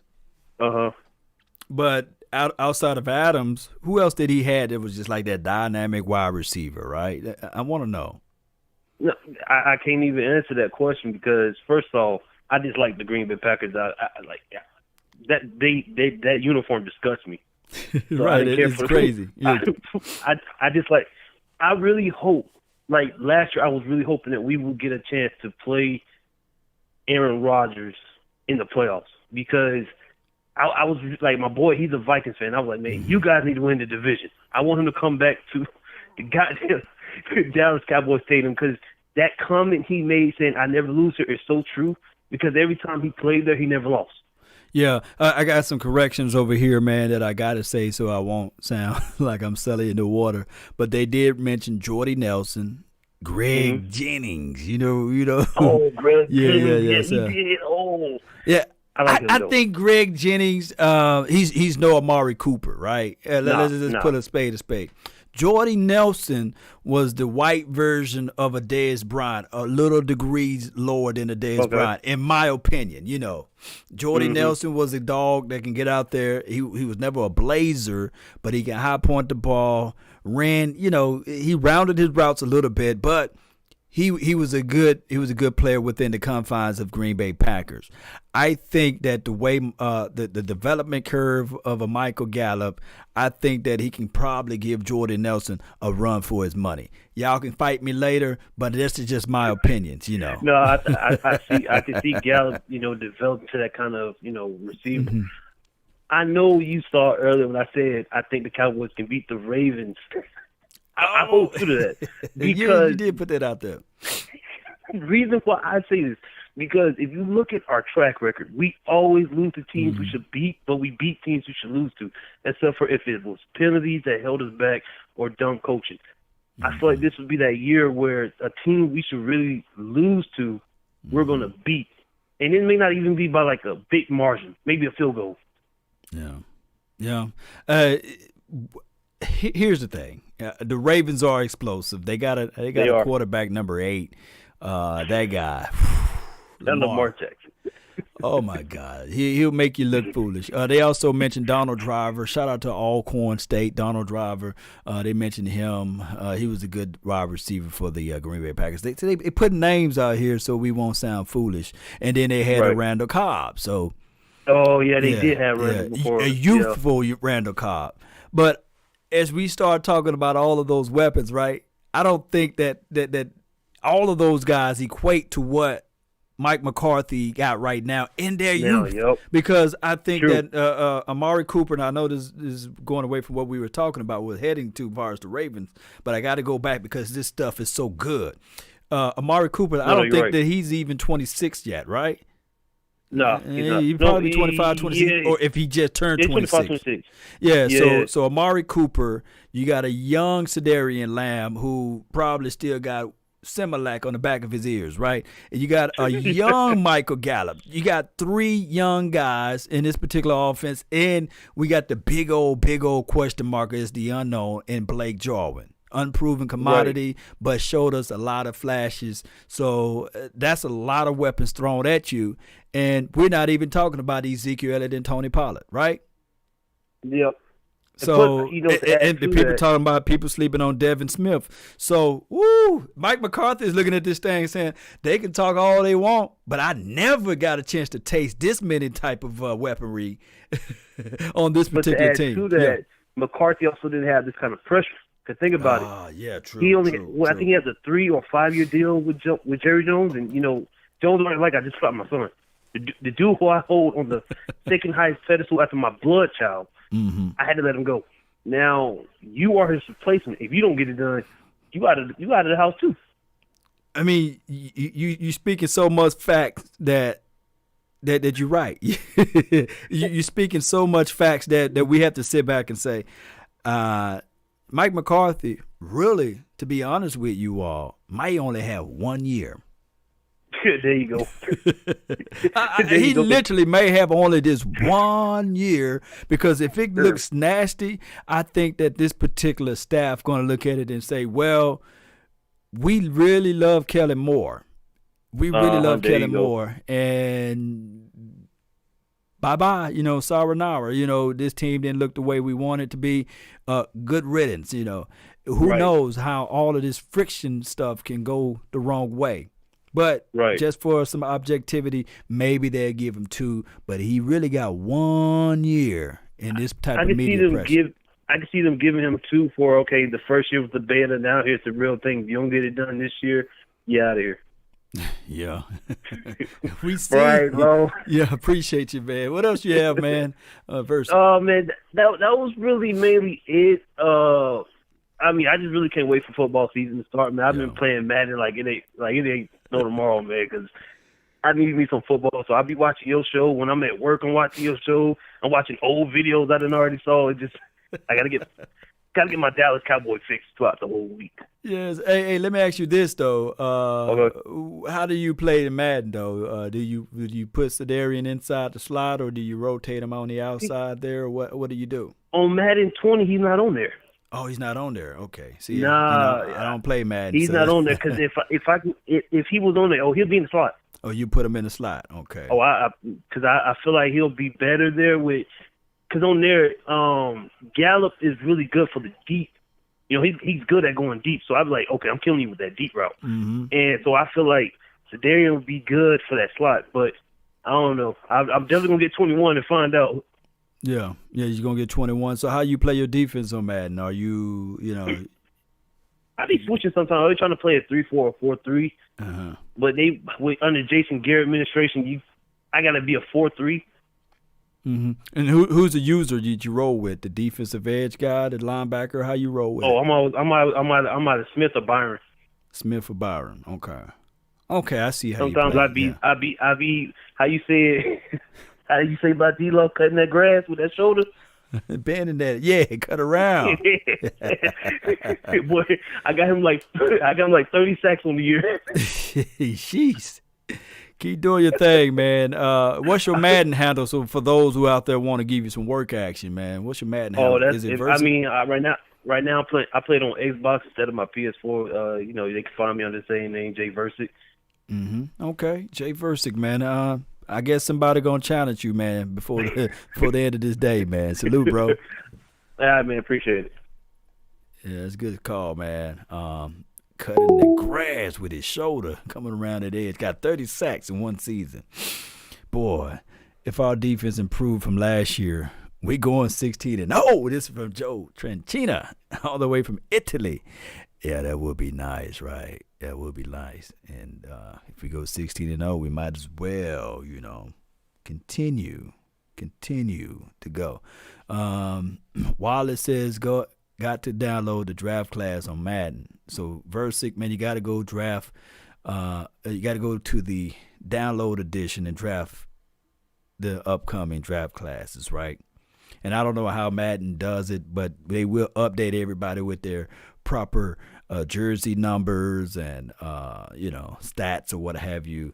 Let me know if that's all possible on the new Madden 20 opposed to the 21 if it had not came out already. Shout out to all of the Madden players out there. Tasha, really appreciate you. All right, Cowboy Nation. The phone lines are still open for your mind. 682-214-4087. Y'all tune in. Antonio Freeman. Who's that? That's what you're talking about. You're going all the way back, right? Green Bay Packer. Wide receiver. Yeah. How many sacks and turnovers do you think we would need? This is Cowboy Shift. That's a good land. That's a good segue over to D-Law's production. I know I'm entrapped with this hey, don't fall in love with stats situation. Look at the total body of work. I'm always saying that, hey, look at the total body of work. Never look at one end of it. And I'm always telling people, hey, think about this. He did good against the run. Matter of fact, he did great against the run. I'm talking about D-Law. But therefore, I declare and decree that D-Law will get back to his double-digit sacks this year. He's working out. He's been playing around with the weights. Remember, all this time last year, he couldn't even move a pencil because of the shoulder situation. All he could do was be on a bike. I'm telling you guys right now that D-Law, he's coming back with a vengeance. He's going to at least, bare minimum, if the season happened this year, at least give you 10 sacks. Let me repeat. He at least going to give you 10 sacks. How, Law? How? Whoa. D-Law is washed up. That's what everybody tell me, right? He can't do this. He can't do that. Well, I think that with the emergence of a McCoy, Slim McCoy, because he lost a lot of weight, he's going to quickness. He's going to win the one-on-ones. When I look back at that Buffalo Bills game, the game that we lost, we looked horrible in. We had, what's the quarterback name over there? dog, his name at the tip of my tongue. Number 17, Allen, I believe. I remember his number, not his name. Allen, we had Allen in the end zone. We tried our best, literally, to get to him. And they let this brother roll out freely and no pressure at all. They literally had 3 people on DeMarcus Lawrence, and all Hyder. I think Hyder jumped in that game. It could have been the other guy that's over there on the Raiders team now. What's his name? He was right there too. Hyder wasn't in there on that particular play in the red zone. I know for sure when I look back at the film, it was D-Law, the right tackle, the right guard, the center moved over to Chip Malik. Yeah, appreciate you, Collins. Man, my mind is gone. Went and chipped over Malik Collins. The other guy got gobbled up inside. The other guy was on the opposite side of Malik. And the running back. 3 people. I literally count. I'm going to have to show you guys that play. 3 people. hey, 3 people blocked D-Law. And he was still able to get the ball out. 915, you're live. What's up, D-Law? What's good with you, man? Although I'm not D-Law, I am Law, though. But what's good? What's good? Man. I say, Loud Nation, what up, man? What's good with you, man? Talk to me. Hey, what's up, man? You know, I'm a Niners fan, man. But I want to say that I can't wait to play y'all this season, man. I can't wait to play the 49ers. Hey, a lot of people think I can't stand the Eagles, but I can't stand your team. Every time we get a chance to play you all, boy, I can't wait. I can't wait. Yeah, man. you know, I wanted to call you because, you know, I'm another different fan from another team, so I want to say that I can't wait to play you, man, and we're gonna beat you, man. You gonna win. I think man. I think that we got the upper hand on you guys, though. We've been whooping y'all tails for the last few seasons here, right? Oh yeah, man, and because last time you beat me at my house, that was like it was really bad, and I was like, damn, the Cowboys are whooping our asses. Yeah, y'all had some horrible quarterbacks the last few times that we played you guys, man. Bethea, I think that we folded him up like a lawn chair. I think Jalen Smith came straight up the gut and made a great sack against Bethea. And we've been whooping your butts, man, even when we had Bryce Butler out there running a route and catching a touchdown in the corner of the end zone.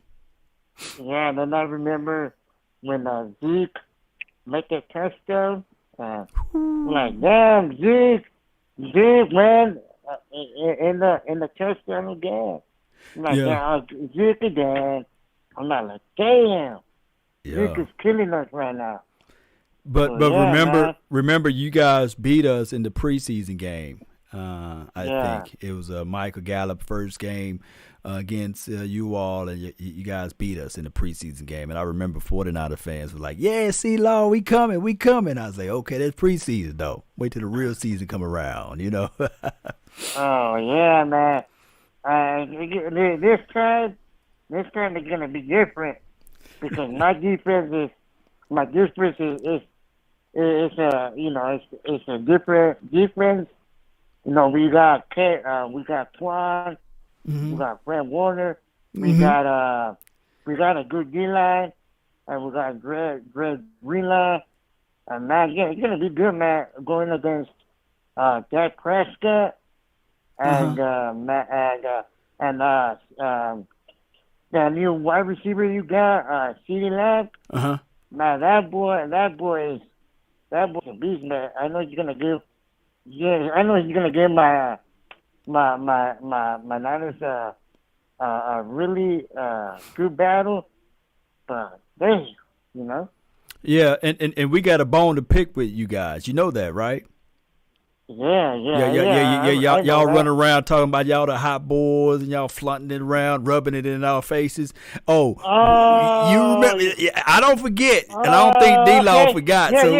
We gonna come get y'all. Hey, Law. You know, I like you, man. I'm not those type of Niners fans. They're gonna be like talking shit to you. I mean, I respect you, but you know, I'm like, you know who got the Hot Boys were name right? And what Quan Alexander? Yeah, Quan Alexander. He was like with the Hot Boys. I'm like, we gotta get another name, man. And we're like the Hot Boys, like the Cowboys. We gotta have a different name. We should be like something else. Yeah, something else, man. But imitated, never duplicated, and we coming regardless because y'all shouldn't have used that name. So we coming for those 49ers, man. But I really appreciate you for calling in. Thank you so much for calling in to the nation. Yeah, man. I found out about you from Mark Holmes and from Michael Anthony Fitness. And shout out to you, man, and can't wait to play you, man. Most certainly, man. All right, so happy 4th of July to you, and congrats about your baby too, man. Appreciate you, man, so much. And can you say this with me one time, man? Yeah, for sure, man. How about them Cowboys? Let me hear it. How about them Cowboys, baby? Oh, let's go, baby. Just changing minds one day at a time, baby. Salute, bro. Appreciate you, man. God bless, man. Shout out to the Cowboy Nation out there, man. No, Niners coming for that ass, baby. Peace out. All right, out, bro. boy. Appreciate it, man. Appreciate you. See you. Yeah, man. Peace out. Bye. Salute, man. I got him to say, I got a 49ers fan to say, how about them Cowboys? But he did came back at the end, man. I'm having too much fun today, man. Cowboy Nation. Oh, my goodness. I can't stand the 49ers, man. Man, oh, man. Deion Sanders, Neon Deion. Man, P.I. my dog, Michael Irvin. And I had to hear about it all that year that the 49ers done beat my Cowboys. And oh, man, y'all just don't know, man. And that happened way in 1994, you know? That was a long time ago. And I'm still mad about it. I still think about, the fact that if we were able to beat, because that was the Super Bowl. That was the Super Bowl because the next following week or the next following 2 weeks, vacation time. We were going to beat, I think it was against the Chargers or what have you, whoever they had to go play. We was going to beat that team. It was just those funky 49ers that had to stick their neck in it. And then for the following year, for us to ultimately go out there and get Deion Sanders, I said, this prima donna, now he's on the Cowboys. And he made me forget about it a little bit. But low-key, I was just still boiling, that the fact that he PI'd my dog, Michael Irvin, and the rest is history. But at least we did win the Super Bowl the following year. Shut down Candlestick Park in 1992. Yes, that's what I'm talking about. Lance Bell bringing out that good stuff. Yeah. Nah, no hype. Dak gonna throw it. He gonna catch it, and he gonna get busy. Yeah, this is from Coach Tree. Yes, indeed. Good call, Law. It was me. This is from Roberto Niner Empire. Yeah, man, really appreciate you, Roberto, man. Thank you so much for calling in. We keep it classy over here. You know how it goes. But I still can't stand them 49ers. Can't stand them. I can't stand them, man. Oh, man, they stopped us that year. Yeah, I was in Korea hating life at the time. This is from Lance Bell. Yeah. All right, Cowboy Nation. I'm going to try to wait around for one more call, and we're going to get on out of here. We can't end the call with 49ers Empire Nation Roberto. You know, somebody else please call in so that I can get on out of here. Somebody call in. Somebody call the nation, 682-214-4087. Let's get this thing going in the best way, the right way possible. I still hate T.O. This is from Dr. Phil.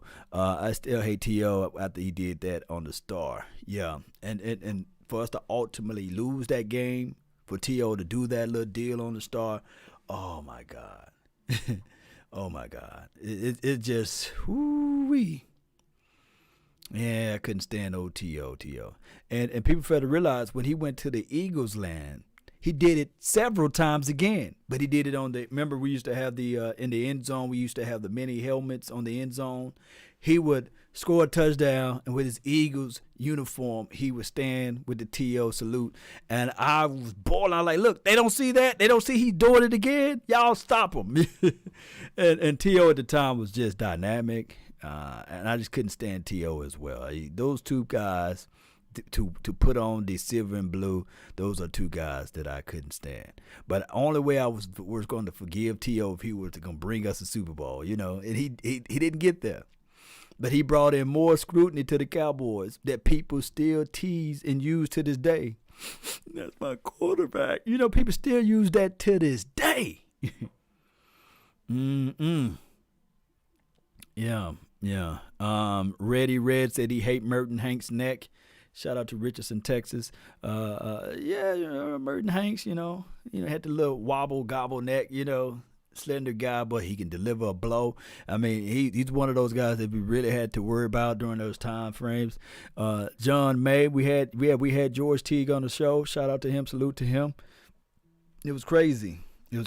Sean Turner, appreciate you for tuning in to the nation. Michael Jensen, thank you for tuning in to the nation on the Facebook groove. TD Lamb is that's what we're gonna hear. Gracia, yes. CDTD. Law, I know you couldn't stand Merton Hanks, that chicken dance. Yes. I couldn't stand him, man. We had a guy like Kenny the Shark to do his thing, but that chicken dance, boy, was crazy. TBO Humble Pie, yeah. Players that played for the Cowboys that I really wanted to get a Super Bowl, in spite of all what happened, was T.O. was one of them. I really wanted T.O. to get a Super Bowl ring with the Cowboys. I really thought that Tony Romo was eventually going to get a Super Bowl with the Cowboys. To believe it or not, there's episodes when I first started this podcast and Law Nation show, what have you. There's an episode where I thought that we were heading that way when we drafted Ezekiel Elliott. And people can go back and watch my dog Shango when he did the video, the epic video, It's Over. I thought that was like the John Elway moment that we were to get the running game for Tony Romo, but it never happened. Romo still got injured, and the pun of his joke was always, see, the guy can't survive. And the craziest thing of it all, like his first year in 2006 when they made it to the playoff, what have you, it started off with the Seattle Seahawks ending, that run, for them to ultimately, collectively speaking, for the Seattle Seahawks to end, his time frame with the Dallas Cowboys was crazy to me. Although, they let him come back in for a piece of a game for the Eagles. It's just ironic that the Seattle Seahawks became my new enemy, The Seattle Seahawks became my new enemy because they destroyed our chances by that botch fumble of Tony Romo holding the kick. And he was almost getting to the end zone, but he didn't make it.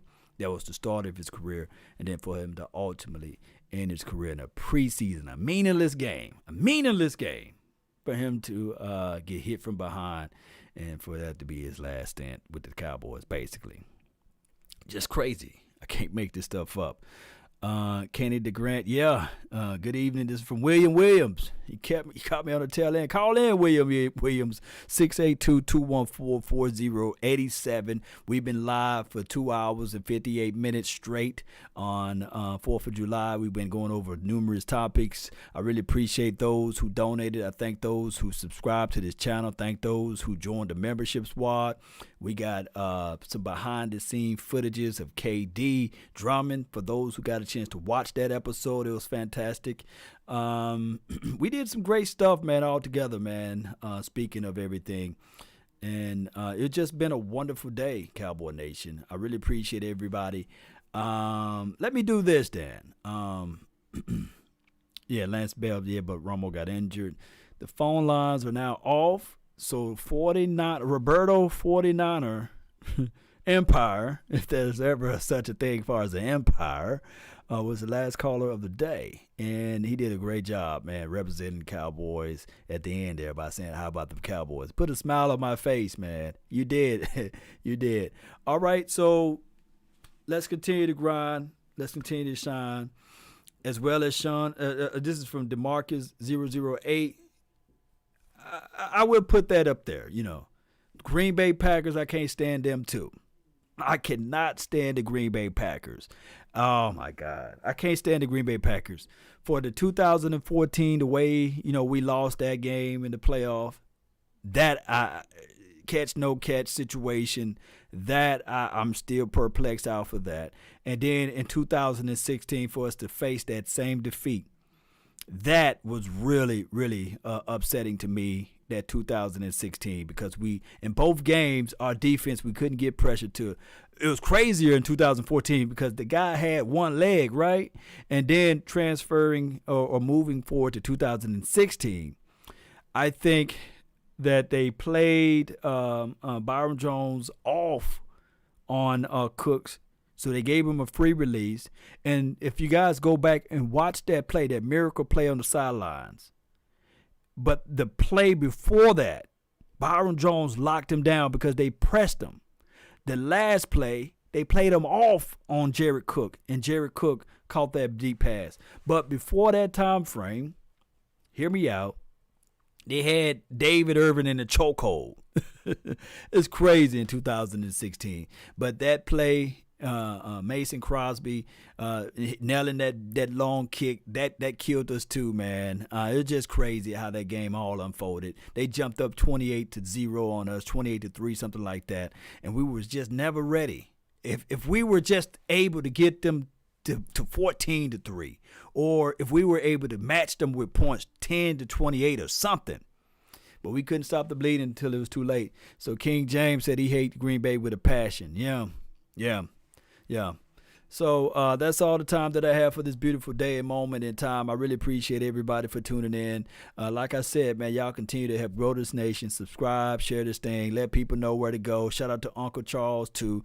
Shout out to everybody that jumped in and gave their opinions, their thoughts out there. Thank everybody that's on my Facebook that shared this content. Y'all became Share Kings. Shout out to Lance Bell, Floyd Day, everybody that's over there. Perez, Italy Joe, Michael, Jensen, man. Everybody that's over there. KMT, T-Mac, everybody, man. Versic, Ready Red, man. Really appreciate you. Dr. Phil. Great, let me play some music, man. We get on out of here. Don't forget, man, kiss your loved ones. Law, do you remember Kevin Bird dancing on the star? Yes, and I remember Byron Jones, the only one, came running over there. Yeah. Let's go, nation. Let's go, nation. And shout out to all of the mods. Always a lady. Really appreciate you. Thank you so much. I love you. Let's go. Hey.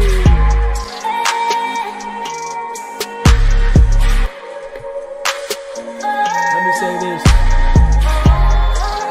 Write this down, Cowboy Nation. Write this down. And give me some fire emojis if you can, if possible. Good night, everybody. Good night.